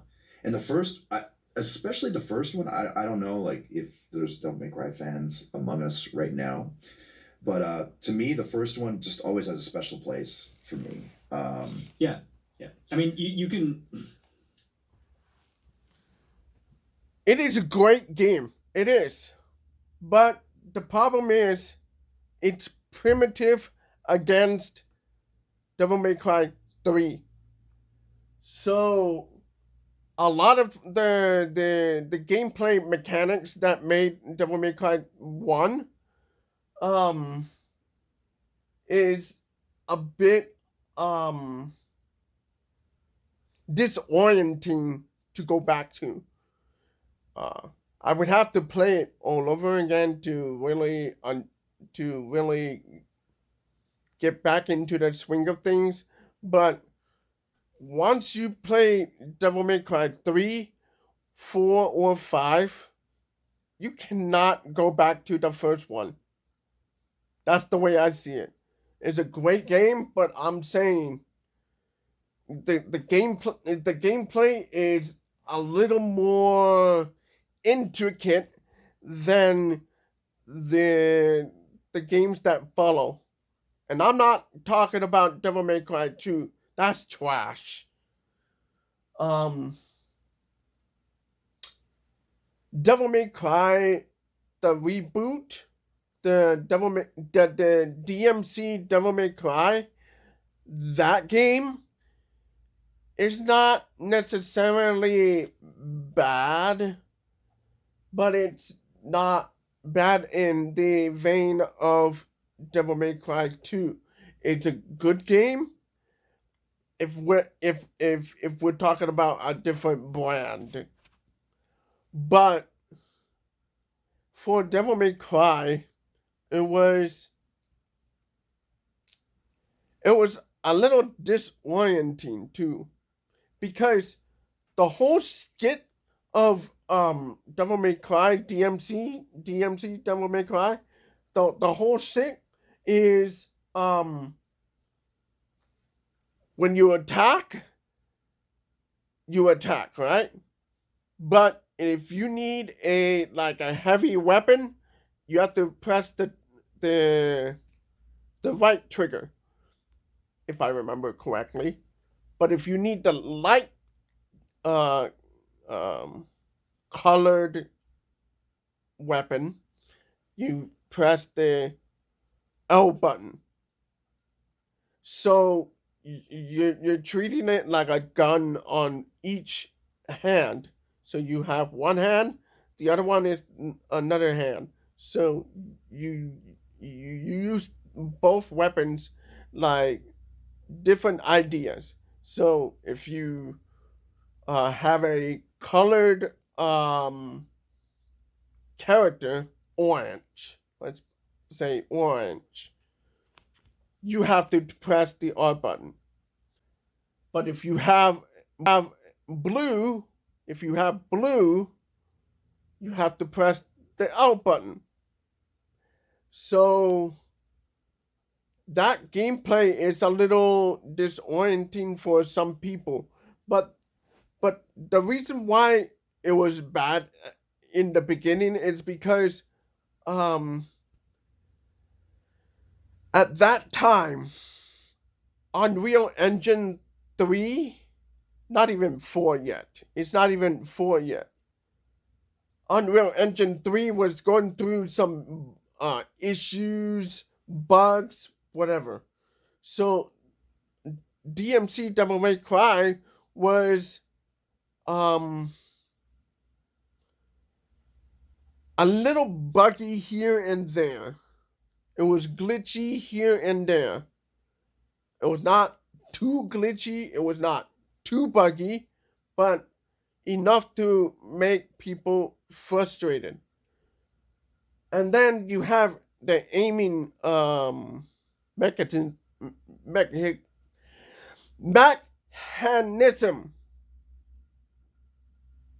I said that perfectly. So once you do that, once you fix that, it's smooth sailing. So they released a definitive version of DMC Devil May Cry. So it's not a bad game, it's just different.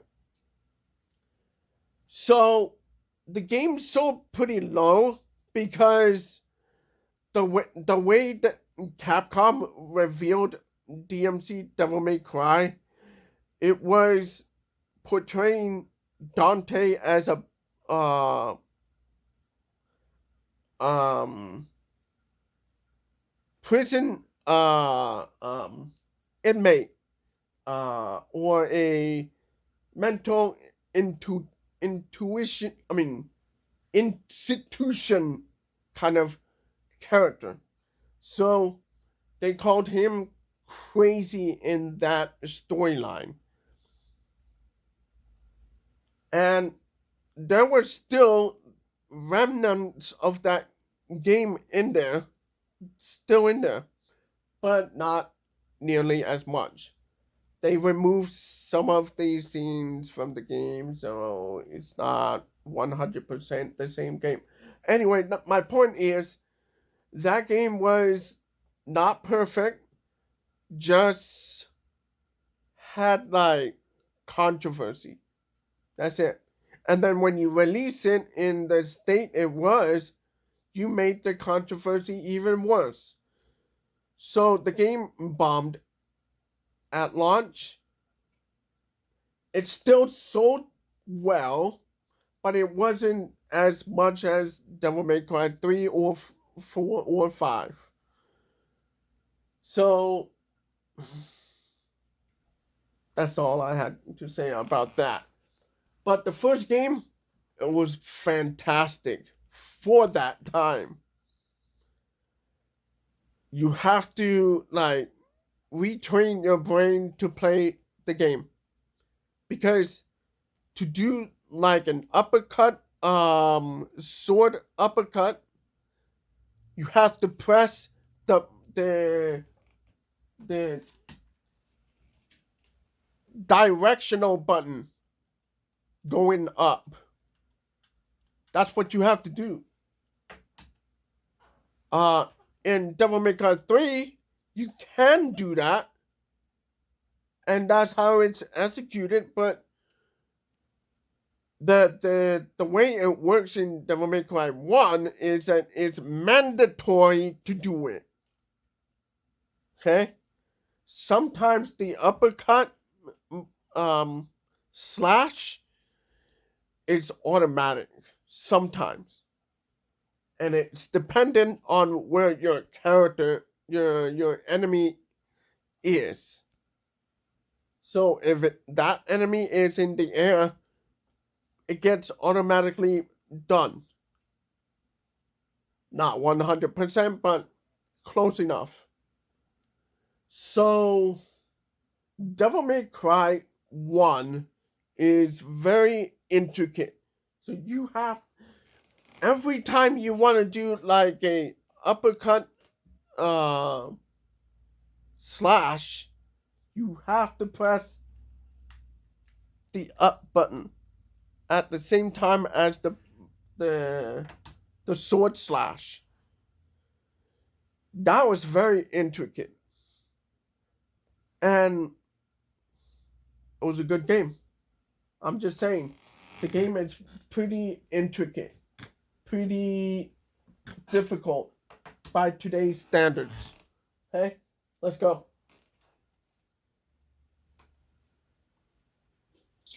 I'm trying to think how to articulate this in a way where I won't get yelled at.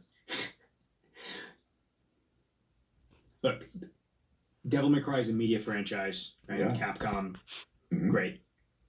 But yeah, 1 was like on its own. Yeah. Right? 2 was on its own. Yep. And then 3, 4, and 5 are a set. Yeah. Right? Yeah. No. See, that's the problem with Adi. Adi, he doesn't understand. He doesn't understand. Yes, Devil May Cry 1 is its own place, but Devil May Cry 2 is trash. It's not even in the same league. I would venture to say that a lot of Devil May Cry fans put 3, 4, 5 in the same category as the first one. Yeah. And that's where the fan base is divided on. And it's because of this conversation right here. Because Adi does not understand the franchise. Okay? Devil May Cry, the only issue that it is that you can't go back there after playing Devil May Cry 3, 4, 5. You just can't. Because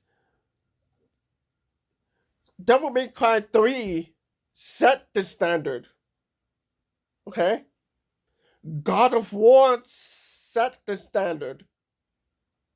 Okay? And when I say that, I'm talking purely controls. Okay? Because when you control Dante in Devil May Cry 1, it's very intricate. It's like a fighting game. Devil May Cry 3 is designed as a action game.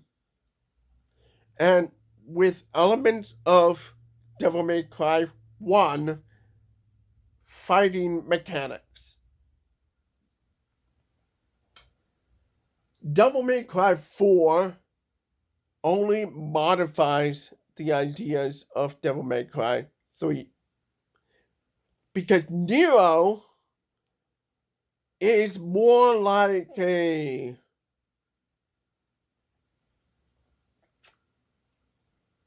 airborne character.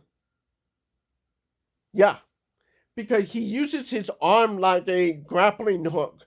So you have to grab the character, use that arm, the Devil Bringer, as a crutch to do the combos. Devil May Cry 4 was supposed to be like a fighting game.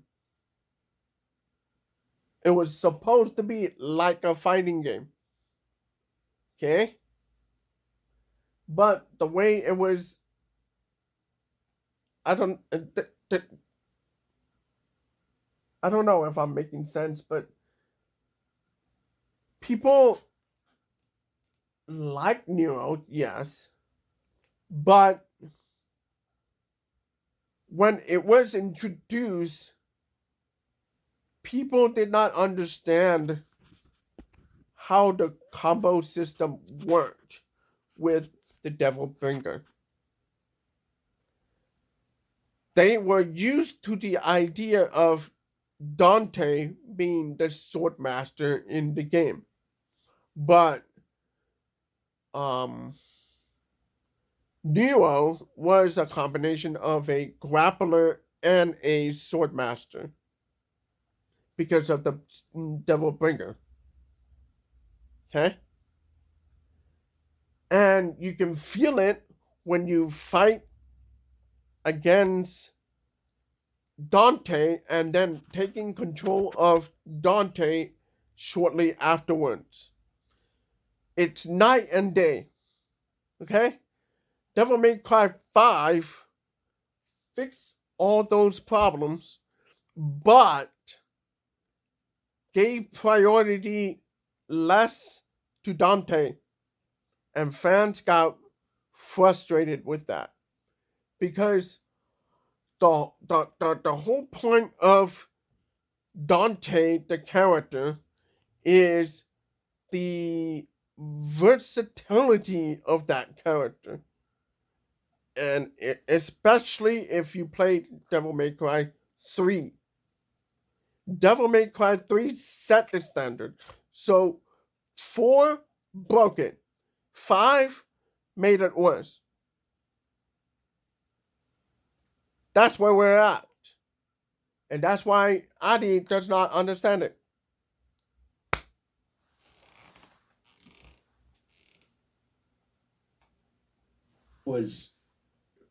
I remember 3 was incredibly difficult. Very. And I remember arguably too difficult at times. Yes, a lot of people would. No. It was difficult towards the end.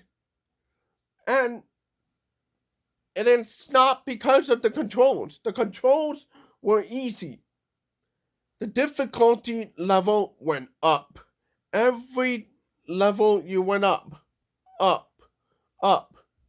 It's not Souls game hard. It's not Elden Ring hard.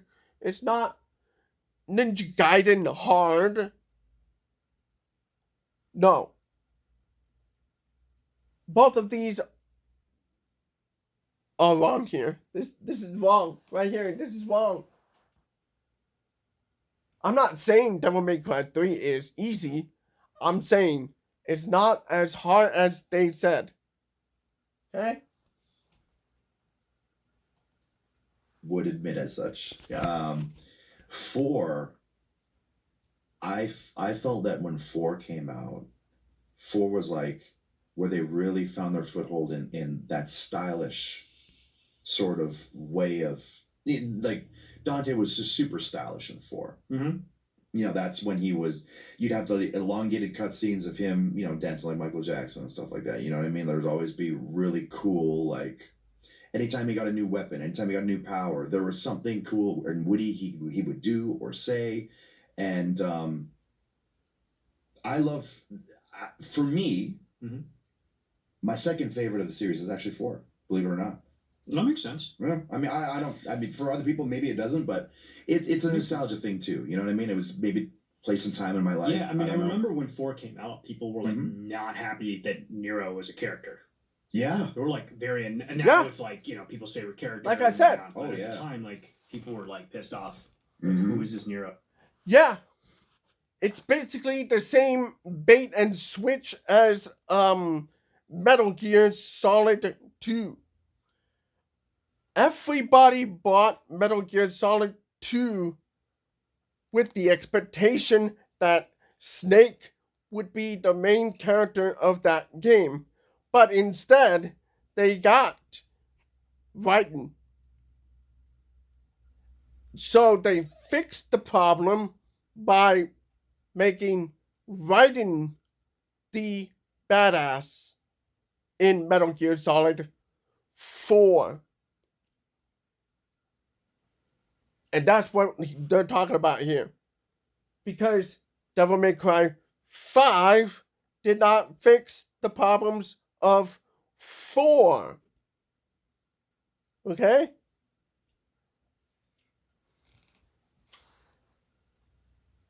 They improved the gameplay of 4 and 5, but they didn't fix the issue of making Nero the main character. They doubled down on that idea and then made him more popular in Devil May Cry 5. And that's the same thing with Metal Gear Solid 2 and 4. Okay? I don't know what they're going to do with Devil May Cry 6 or whatever they're working on. I don't know.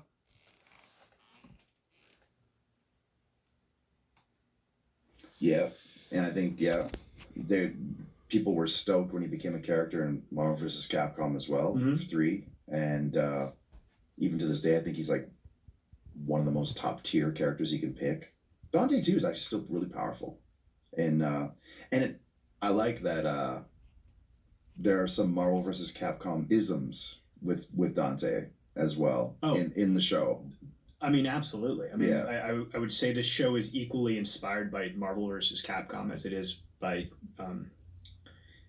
like the Devil May Cry games. Mm-hmm. Absolutely. It was like,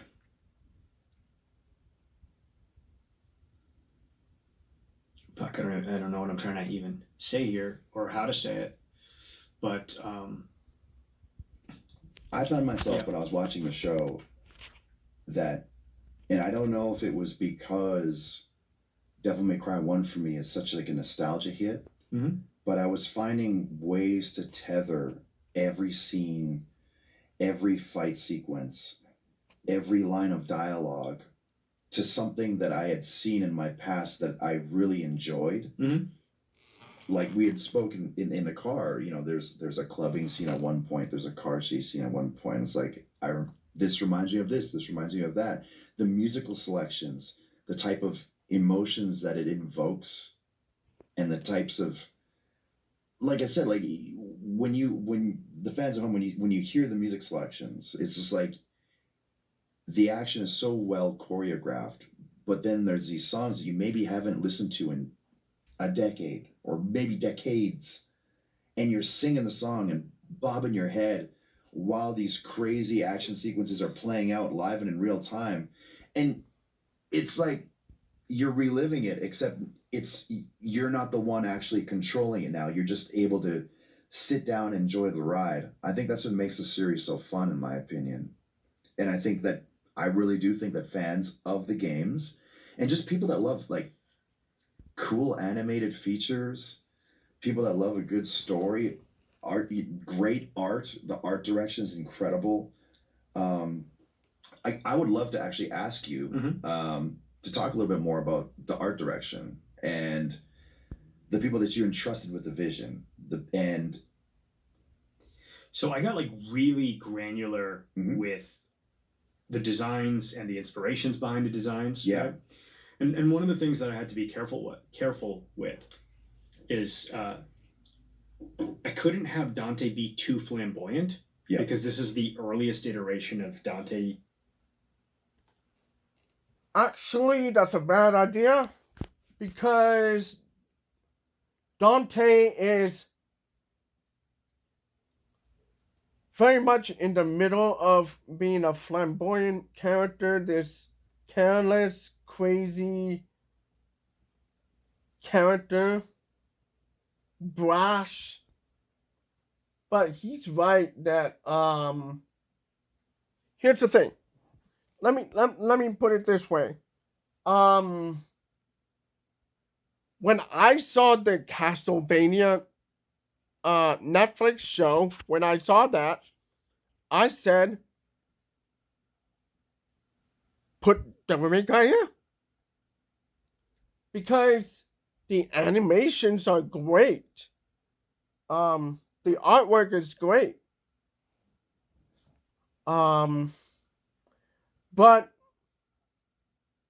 they butchered not the graphics, but the actual characters. That is the problem with the Devil May Cry show. Okay? For example, Anji and Rundra is not a fully. You see my neck? I have my head, right?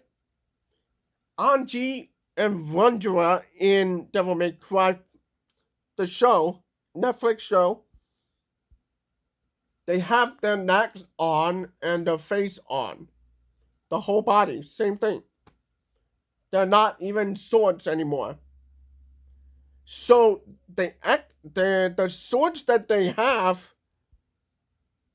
is separate.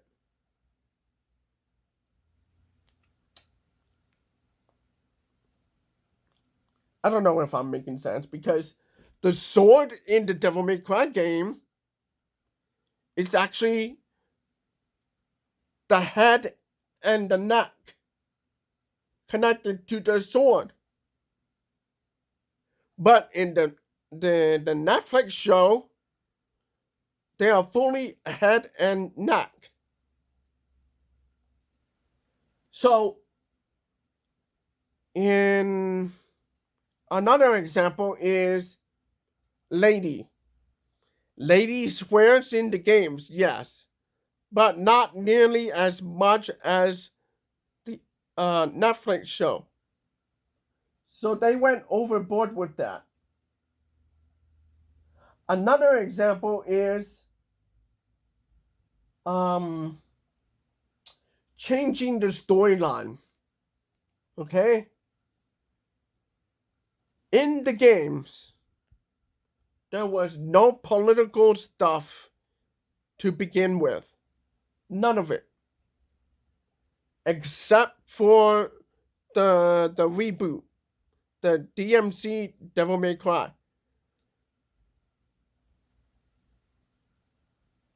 I'm not entirely against the idea of political storylines if it's done right. DMC Devil May Cry did it pretty well. And the Netflix show, it was done pretty fine, but it disrupts the action of Devil May Cry Netflix show. And that's why fans are frustrated with Adi Shankar here. Because now,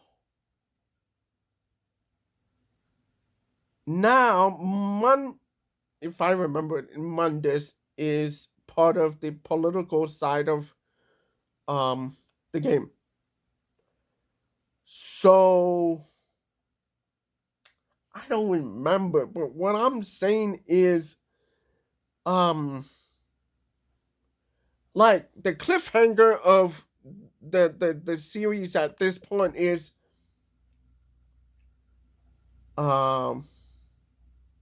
what's his name? Virgil. There you go. Virgil in this storyline is freeing the demons or the prisoners from the prison or the mental institution, because the way it works in this storyline is the human demons are saying they need to be freed from the prison to do something. I don't know, but the way the storyline works in the game is that they are slaves in the game.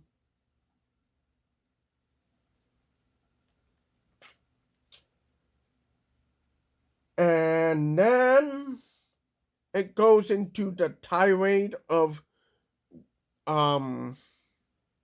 pitting humans against the demons. But in the first place, the demons are preventing the humans from being attacked by the demons. But in this storyline, they're trying to put demons and humans in the same place in a civil war kind of scenario. As if we're going against the demons all collectively by sacrificing them. Okay? That's the way I took it in this storyline. That's why people are mad about the storyline. Because it's very different from the games. It's very different from the games.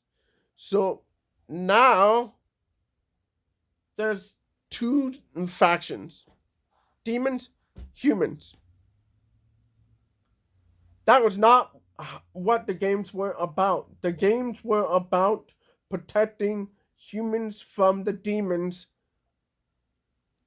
while two demons are fighting against each other. While two demon worlds are fighting against each other. Because the first game, it was about Dante against the bigger demons. You literally went to a dark room, and this dark room has like a interpretation of God, and in that world you have to defeat that demon. It's a demon. No. Because the whole game was going against demons. But in that boss battle, that character is a god in that world. Okay? Like that god character. Like you worship somebody. You do this, you do that, you do this. But what you really are battling against is a demon. Okay? I'm not saying God as a physical form. I'm saying, like, you know how in politics where you indoctrinate people into the ideological demon plot? That's what we're talking about here. Okay? I'm not saying it's the same thing. I'm just saying there is a interpretation of God. Interpretation. A different kind of God. A prophet, in other words. All I'm saying is the show is not canon to the storyline. It's not, he says it's not canon to the series, but it's using the Devil May Cry name. I don't know if I'm making sense, but that's what I think people are mad about. You've ever experienced visually. Right. Yeah. So there had to be a simplicity. I mean, dude, if I hadn't been thinking about that, if I hadn't been thinking in terms of story, you'd have had like a crazy outfit. Yep. Because his outfits are like awesome. Yeah. I mean, he's kind of like he's almost like King of Fighters level, or even superior in terms of just like fashion iconography. For sure. And you're like, I want to dress like that guy. Yeah, like Iori. Yeah, I know what you mean. Yeah. This is sort of like the Dante before Dante even knew how powerful he was. Exactly. He's like figuring it out. This was very like Batman Begins in that way. He was very like laissez-faire. Right. Yeah. Right. He doesn't even know that he's a demon. He's like, I just hunt these things. Adi here is calling it a prequel. He just said it. So what happens if Capcom wants to release a prequel to Devil May Cry 1? Are we gonna go with this storyline? Hell no! Devil May Cry 3 is the prequel to Devil May Cry 1.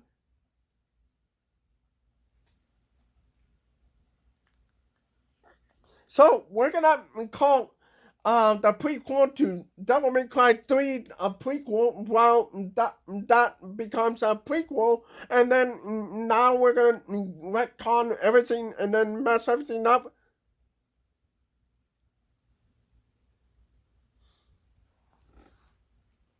That's why he doesn't understand. That's why he understands. What do you mean I'm a demon? And he's like, hasn't really even like put thought into why he has these special abilities. And he's like, because I'm like a superhero. Like, I'm awesome. That's why I can do this. And they're like, no, dude, you're a fucking demon.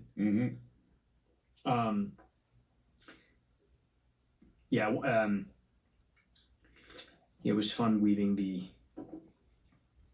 humor of Dante into this whole like very serious situation. Yeah. A question, actually. I don't even know if this is something I'm allowed to tackle in this show. Yeah, anything. So, there was a reimagining of Dante in one of the Devil May Cries. Yeah. DMC. Right, that's right. So, or actually, it's more DMC. Yes. What made you go with the original, or more or less the original design of Dante over the sort of like the emo C, the emo one? For me, it was just a or alternatively an entirely new design. Make completely change his look, change his coat. Maybe it doesn't have a coat. Maybe it doesn't use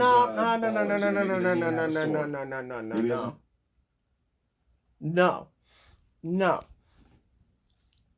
I disagree with Kenny Omega here. We already tried that. Okay? We already tried that. DMC Devil May Cry reboot, that was the change. And at the reveal trailer, people got mad because they portrayed Dante as this emo loser. This coward, I don't know what you call it. But I don't agree with Kenny Omega here because Kenny Omega doesn't understand that we already did that. We already did. We already did. So I disagree You get here. any new weapons. Well, I mean, Like that's you why said- his guns are not ebony and ivory. Right. Oh yes, that's true. So- Yeah, they're so just Glocks. They're Yeah, just, you're right. yeah, and they Mhm. like break and shit because it Yeah. still hasn't, Yeah. And in the games, he actually uses demon power to generate bullets. That's why you have infinite ammo. Yeah. Yeah. He doesn't know he can do that yet. Yeah. Yeah. That's one thing. That's yeah. Yeah. That's so. It's See, very, see, that's the other problem. So the games never had to use demon bullets as, oh my Jesus.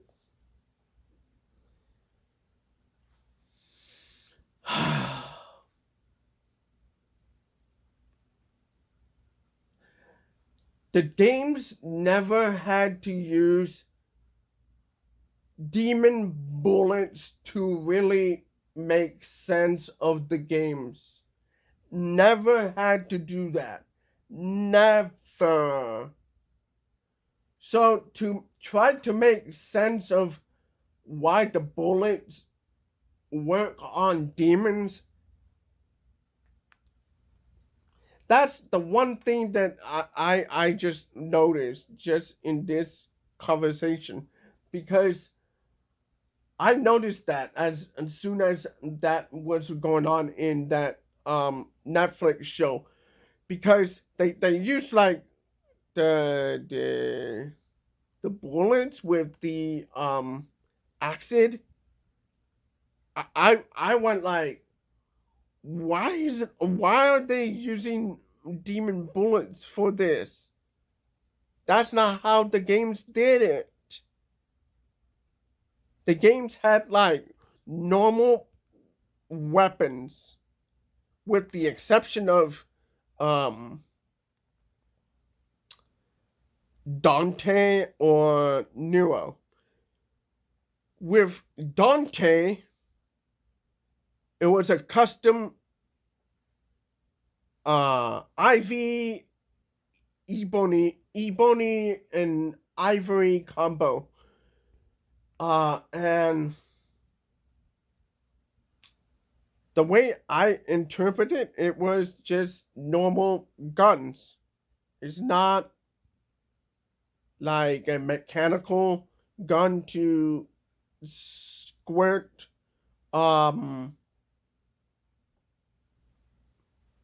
acid at demons, or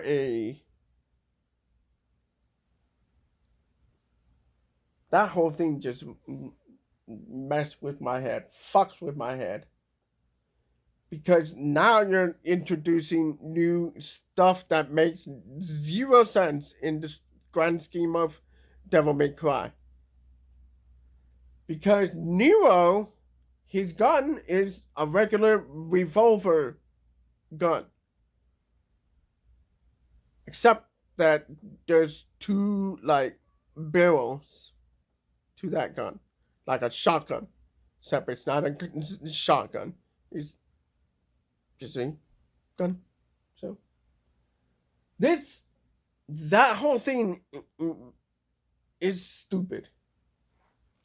That whole thing is stupid. Why did I go with Dante with white hair over emo Dante? For me, it was personal preference. Or why did you not create your own version of Dante? Just like, hey, you know what? Like, it would not work. Know, Max had it would not work, Kenny. Harry Potter. It would not work. Casting Snape, unfortunately, yeah, the actor had unfortunately passed. Yeah, Alan Rickman, legend. Yeah, absolutely, Jesus. So, I don't know if I can say Jesus, but it's just a reactionary thing. Sure. But yeah. Jesus Murphy, you know? But yeah, legendary actor, incredible work, incredible resume of just body of work. But you know, they've decided to go a different route creatively. And it sounded like you had almost complete creative license to do whatever you wanted to do. Absolutely. So if I wanted to do with this what I did with Captain Laserhawk, I could have. I like absolutely could have. Yeah. I could have done a bizarro spin like on any of it, all of it. Yeah. Was that due to a love for the games, or it didn't feel right with this IP? Yeah. It just didn't feel right with this IP, right? I went, okay, you've got this reboot, and there's a lot of things to like about the reboot. Yeah, I totally agree. Right? Like, there are some sick bosses in the reboot. Absolutely. Yeah. But even like narratively, right? Like, true. Yeah. There's maybe like hints of the reboot in it, and it wasn't because I was like, oh, I want to get hints of the reboot in the show. It just kind of happened organically when I thought about it. When I took a step back and I went, whoa, you know, I am critiquing the media and the government. Absolutely. And you were. Yeah. The media working with the government, and you know, all that. Like, you're like, oh, okay, that. Again, that didn't come from the reboot, but the reboot also kind of touches on. It does on that as well. Absolutely. So, yeah, I'm just like a fan of OG Dante. He's very conscious here. A lot of people are, and I think that. I mean, for me, again, I'm not the one making the decisions, but as an original Devil May Cry fan, like, and I think anyone that is probably going to be very happy that this Dante is represented in that light. So, and I just really like my agenda here was very different than my agenda with Laserhawk or Guardians of Justice. Yeah. Where with those, I just wanted to do something fucking nuts. Yeah. I wanted to go as wild as possible. And create storytelling innovations in terms of like tone, pacing, you know, shifting mediums every 5 to 10 seconds and whatnot. With here,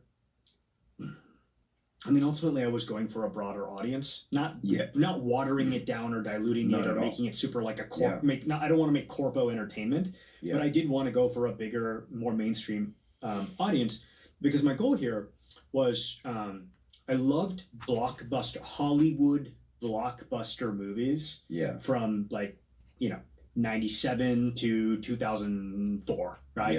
Yeah. Hollywood. I didn't live in America. I loved Hollywood blockbusters. I was like, I want to move to America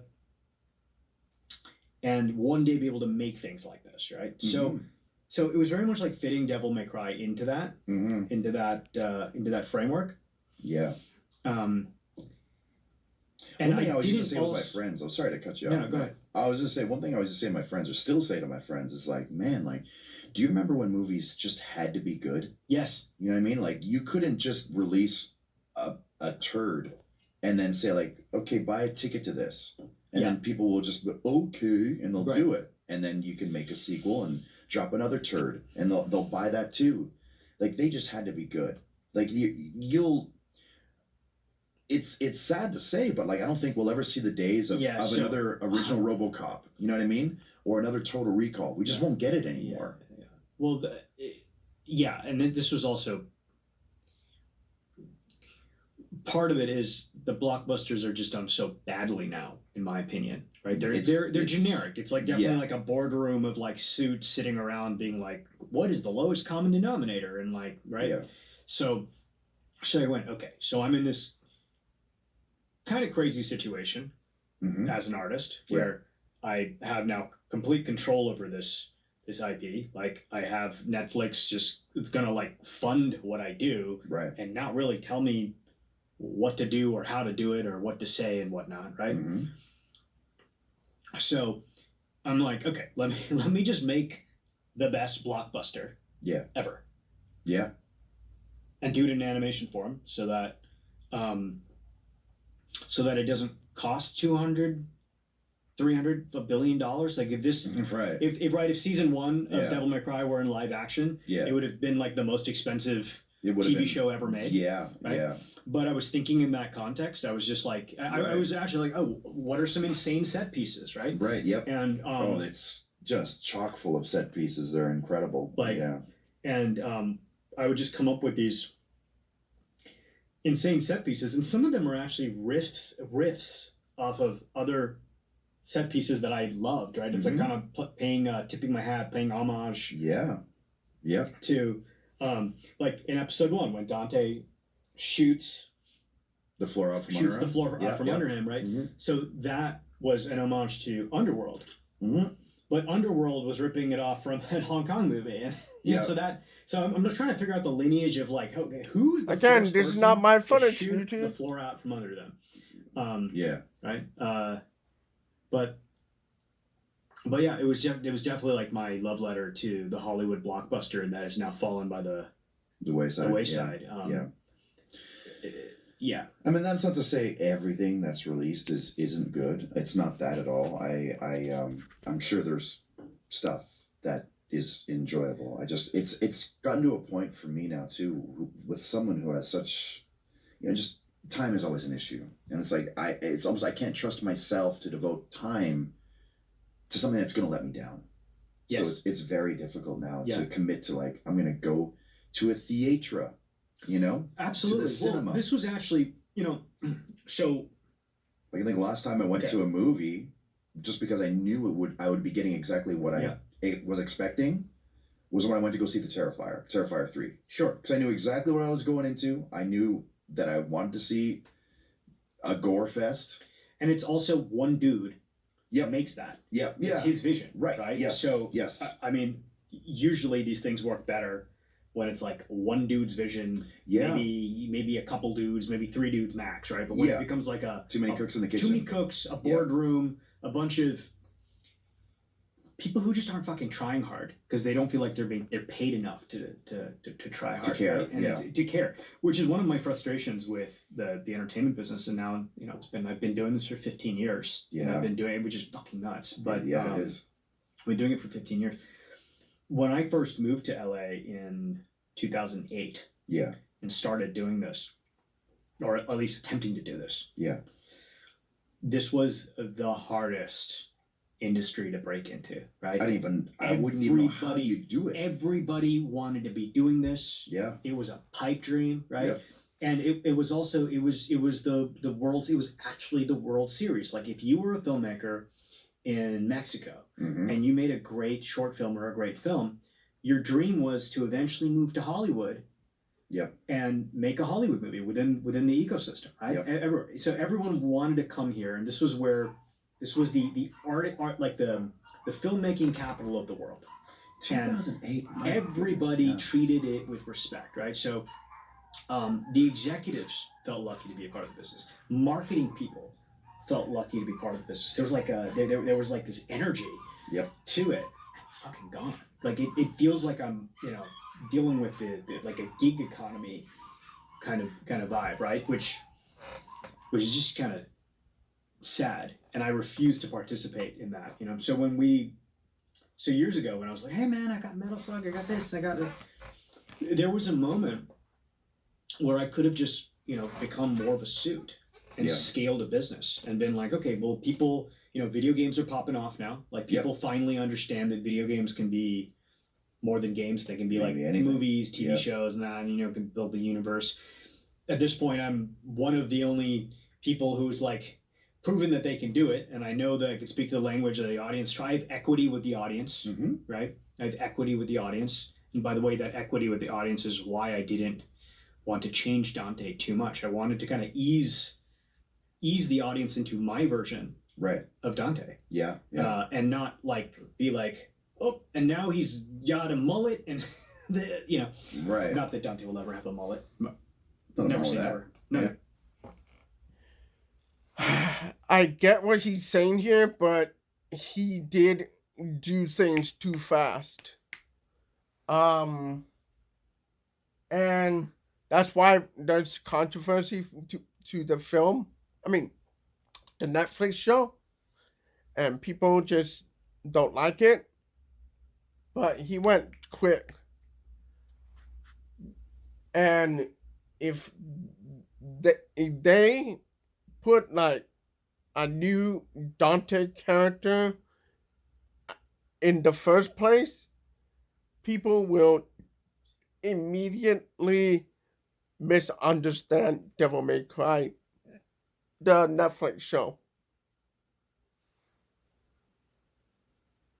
I don't know how he's gonna do season 2 or beyond. Mullets are cool. I mean, I think I might go back to one, to be honest. Yeah, but yeah, you had a good mullet. I loved it. Yeah, I loved it. This is, I mean, I do long hair for now, but yeah, different story for another day. But yeah, there was a moment where I could have overseen a slate, right? Like a big, broad, expansive slate. Oh man, I'm Adi, and I have 20 shows under my banner. You know, yeah, all these different IPs, and I'm like, it didn't make sense at the time, but the more I thought about that, and that was on the table. You know, we've talked about different companies that had come to me, different brands, where I was just like, oh, actually, I can just buy that IP. I'm just gonna go buy it. I now I own it. Great. Right. There was something that I found deeply depressing about that. Really? Conceptually. Yeah. And that forced me to lock into DMC so deeply and become this like auteur on the show where I'm micromanaging every fucking aspect of it. Just because you wanted to really commit to this one project and just make sure that you're doing right by the fans. I didn't want to become a suit. Okay. You know what I mean? I thought I'd become like a corpo dude. I didn't want to become fucking Haim Saban overseeing a... I shouldn't talk shit about Haim Saban. Yeah, I dig the Power Rangers. What's going on here, man? That was like an unnecessary shot. But I didn't want to become a... But that is a wild story. I heard about the Haim Saban stuff. That's crazy. That stuff. What, the short film and how you freaked out at me? Oh no, I don't know about that. Oh no, I didn't. No, I just meant the I once watched a YouTube video and it was sort of detailing sort of Haim Saban and like how he was able to create the shows he was using with a very, very limited budget. Yeah, it was brilliant. Yeah, it really was. Brilliant. And the type of camera tricks that he would use to portray, gigantic, robots and in cities and things like that. How he would use stock footage for the original Power Rangers, you know what I mean? But, there'd be, when they were in Angel Grove, you'd have the actors and actresses doing their part, but then some of the action sequences, or a lot of the action sequences, would actually just be... Yeah, not my footage. Yeah, I was just deeply afraid of being perceived as a business guy. I wanted to make it clear to everybody that I somehow understand the business of the business. Yeah. But I can speak to the suits. Yep. But I'm doing this to protect the artistry. Yeah. And so by essentially going to Capcom. Yep. Acquiring the rights. Telling Capcom, doing a deal with the president of Capcom. Yep. He hands me a piece of paper saying, okay, now you control this. Great. Talking to the development team and saying, you're in great hands. Do you mean the DMC development team you spoke with? Or you mean your development? No, the DMC development team. Wow. I didn't know it went that far. That's pretty cool.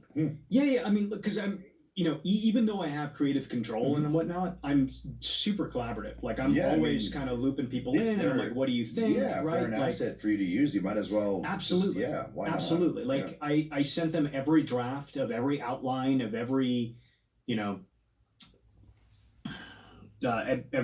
every script. Yeah. And it is wild to me that that's the case. So those people, those developers, greenlit some characters and some sections of the... And this is why people got mad. Because he just confirmed that Capcom greenlit 90% of the problems with Devil May Cry Netflix show. So the fact that they let Anji and Randra be a fully headed demon is kind of worrying to me. The fact that they allowed pistols, pistol bullet to be acted as a solution to the problem is worrying. Because then they can retcon this later and then deal with the problem later. That is wild to me. So they're expecting Devil May Cry 6 or whatever next title to be more controversial than the reboot.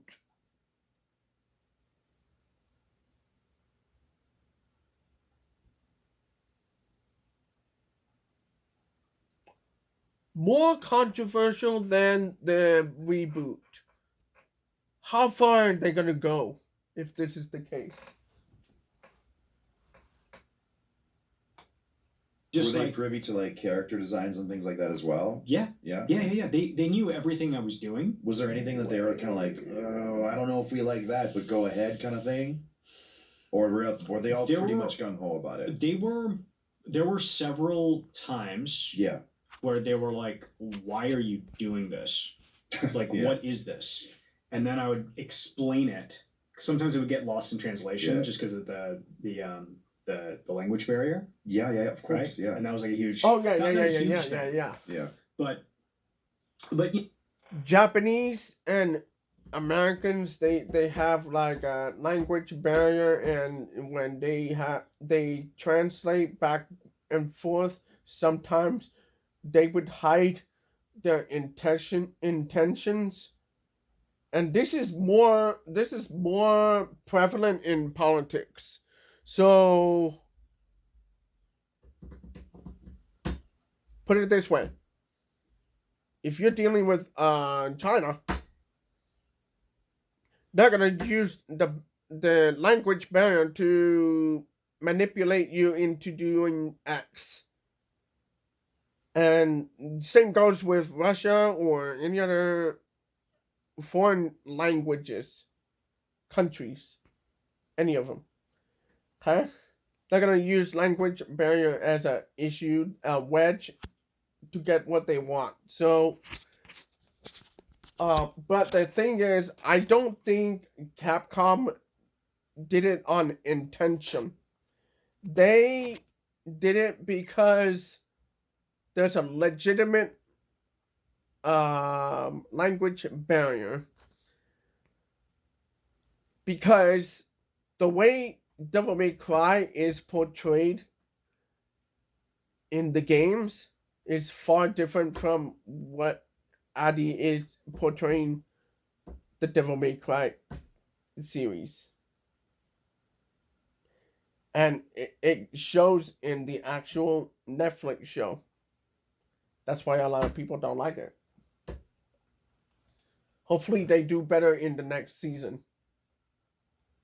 I find that the way it worked historically in Hollywood, right? Like everyone wanted a Hollywood movie. That was like your dream. If you were an IP holder or... Can we pause for a second? Yeah. Did you also, when you were working with Ubisoft, did you let the dev team know, like, hey, I'm thinking of making Rayman like a drunken newscaster? Yes. And they're like, cool. Or were they like, well, no. So with Ubisoft... Oh, yeah, I noticed that. I forgot about that. Yeah. I don't know how they got away with that. I don't know how they did that. I don't know how he did that. Oh, yeah. Yeah. Good question, Kenny Omega. good question. They brought me on to work on Assassin's Creed. Okay. So they were like, "Oh, so, okay, you're Adi. This is great. We're gonna, can you do Assassin's Creed?" Yeah. And this other IP, Mm-hmm. called For Honor. I was gonna say, but then I realized, okay, you would know For Honor. Yeah. Of course, yep. Again, love the For Honor developers. Yes. Yeah. I met the team at Assassin's Creed. They were lovely, and everyone's reaction at Ubisoft was like, "So you actually like understand games?" I'm like, "Yeah, I play games." Yeah. And I don't think he played the games, but that inclusion was weird, off-putting. It was weird. But yeah, Kenny made a great point. Yeah, he did. Great point. And they okayed it. How did they okay that? And it's because they want him to work on Assassin's Creed, For Honor, and the other franchises that they have in the portfolio. They want him to do it. And I don't know, bro.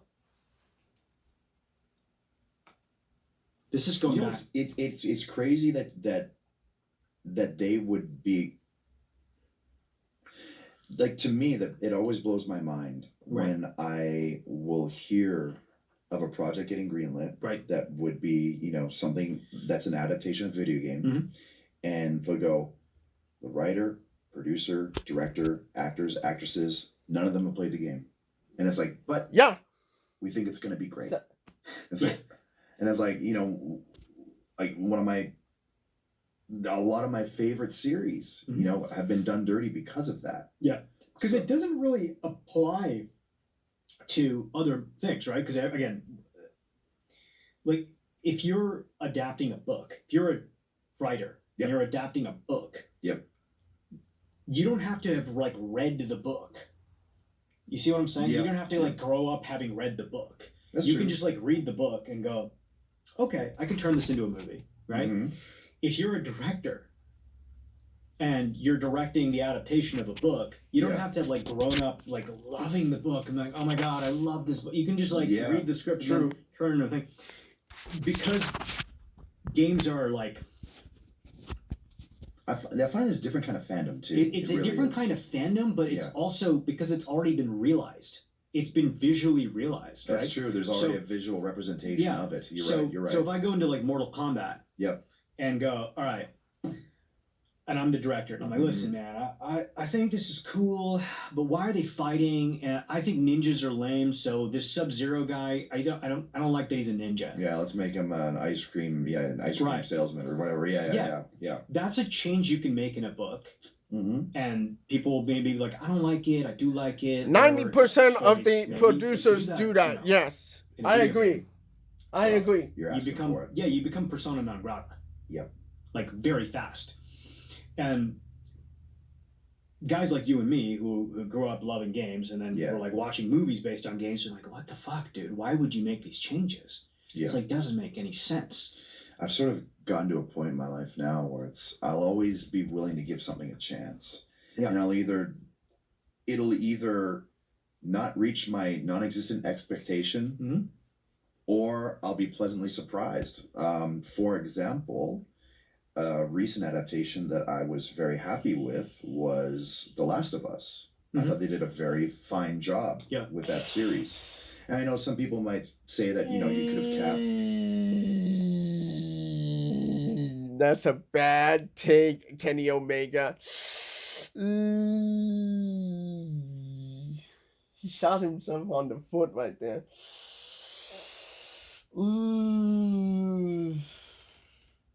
It was not perfect, but it was also not bad. Better in this role. I'm just gonna say that. I'm just gonna throw that out there. Job, and I thought the writing was incredible. But so I thought they did a great job with it. Super Mario movie again. I thought Super Mario movie was fantastic. That's another one where I was like, man, this is just a fun ride. You mean the '90s one? No. No. Yeah, they had Double Dragon. Yeah. Yeah, but those are two examples, right? Where it's like Super Mario movie, like the '90s one, Double Dragon, the '90s one, just like terrible. However, now something that used to make me upset, the original Street Fighter movie. Mm-hmm. Now I love it. I actually love that original. What changed? Actually, the Street Fighter movie was okay in the grand scheme of things. It was not perfect, but it was okay, and it almost matches the game, almost one for one, almost, with the exception of a few things. For example, Van Damme as the main character as Guile, whoever booked that, whoever casted that character, should have had his payday. That was a great casting. Great. All you need to do was bleach his hair, make it straight up. Done.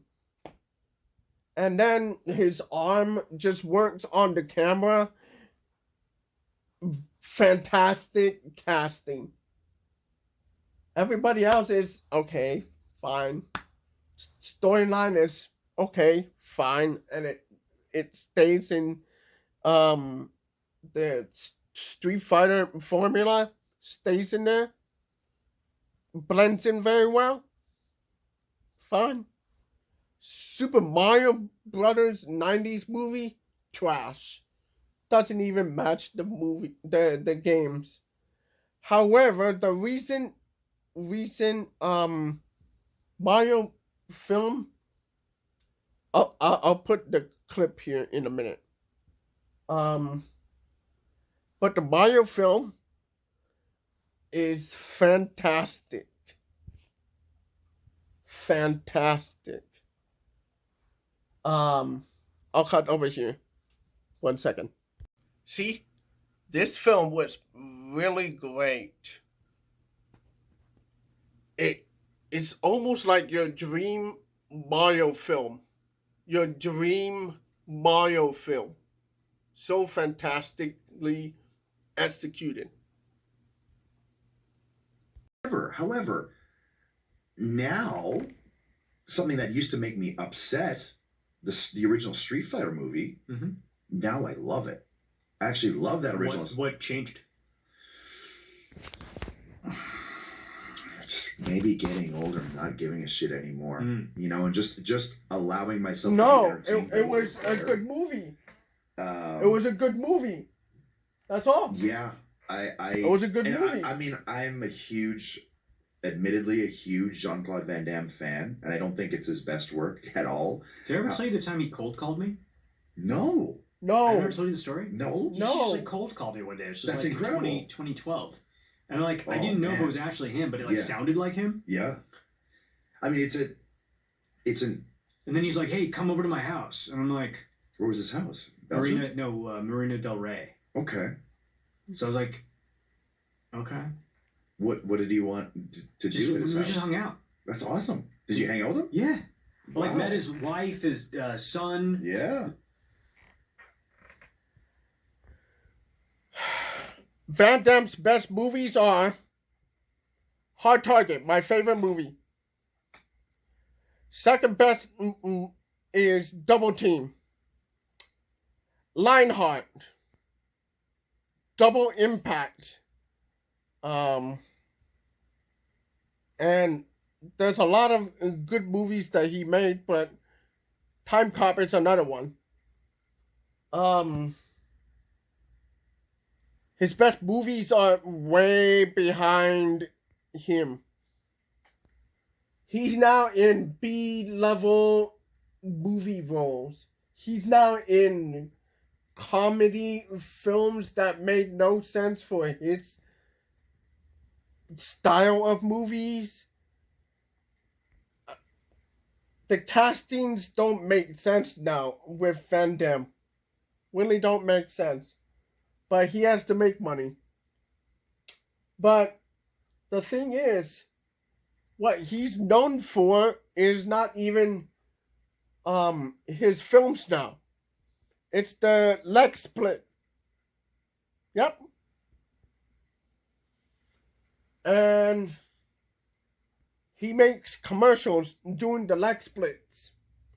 He makes commercials only with his physical look, his just his looks. That today Hollywood is casting him in the wrong places at the wrong time, and it's really frustrating. I love Van Damme. And when I say that, I don't mean it like in a I want to kiss you kind of way. I love his martial arts thing. He should continue doing that, but hey, he's not doing it. He's not fit for that anymore. He's about 50 or 60 now. I don't think he can do what he can do in the past. But his best films are way behind him. Way behind him. The Double Team is going to go down as his last very well done film. After that, he went off the cliff. That's just sad to me. Really sad. So sad. I'm really sad with that. He's like very nice guy. His daughter. He seems like Bianca. a very pleasant guy, Yeah, or at least I like to think he is. He's a pleasant guy. He had like fucking like martial arts stuff everywhere. Yeah, he was just even in his old, even now to this day, he's always training. Always training. He's not letting Father Time get the best of him, which is incredible. Same with Stallone, you know what I mean? Yeah. Like these guys just training just as a part of their lives, and that's wonderful. He kept calling me Mr. Addy. It was like really interesting. I was like, it's not an insult, Adi. Yes, I am Mr. Addy. Mr. Addy is wrote me a really nice cool. letter. It has a nice ring to it. It's not an insult. Stuff like that makes me happy. I don't know. Don't ask me why. Like I have very minimal experiences with like people that people that I'm fans of. Because a lot idolize is the word. People I'm like a huge fan of. Mm-hmm. You know, they're people that I grew up watching when I was like a kid. You know what I mean? Like Stone idolize, bro. Come on. Steve Austin. Yeah. I mean, yeah. Like I love Stone Cold. Right. When I was actually able to meet him and hang out with him and stuff, I remember it was such a fun time. Yeah. Like to meet someone that's so down to earth, and that even though, you know, he had done so much in his career, and I had only kind of just began my journey in Japan. You know, here we were sitting in a private room signing, you know, pieces of merchandise, and we're just shooting the shit just like normal people would, exchanging stories. You know, I'm telling stories from Japan, and he's telling stories from, you know, what happened here and WWF and E. So it was, and just talking like two human beings, and it was great.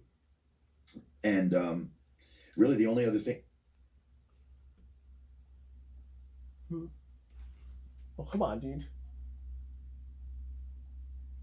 Hello.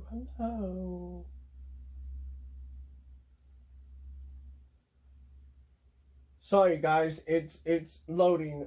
It's my internet. Somebody is interrupting my stuff here. Either that or my internet is bad right now. So I'm gonna cut back into my next section. I'll be right back. Like the video, subscribe to the channel, comment on the video, share the video. Talk about CarlosX360. Stay awesome. See you guys later.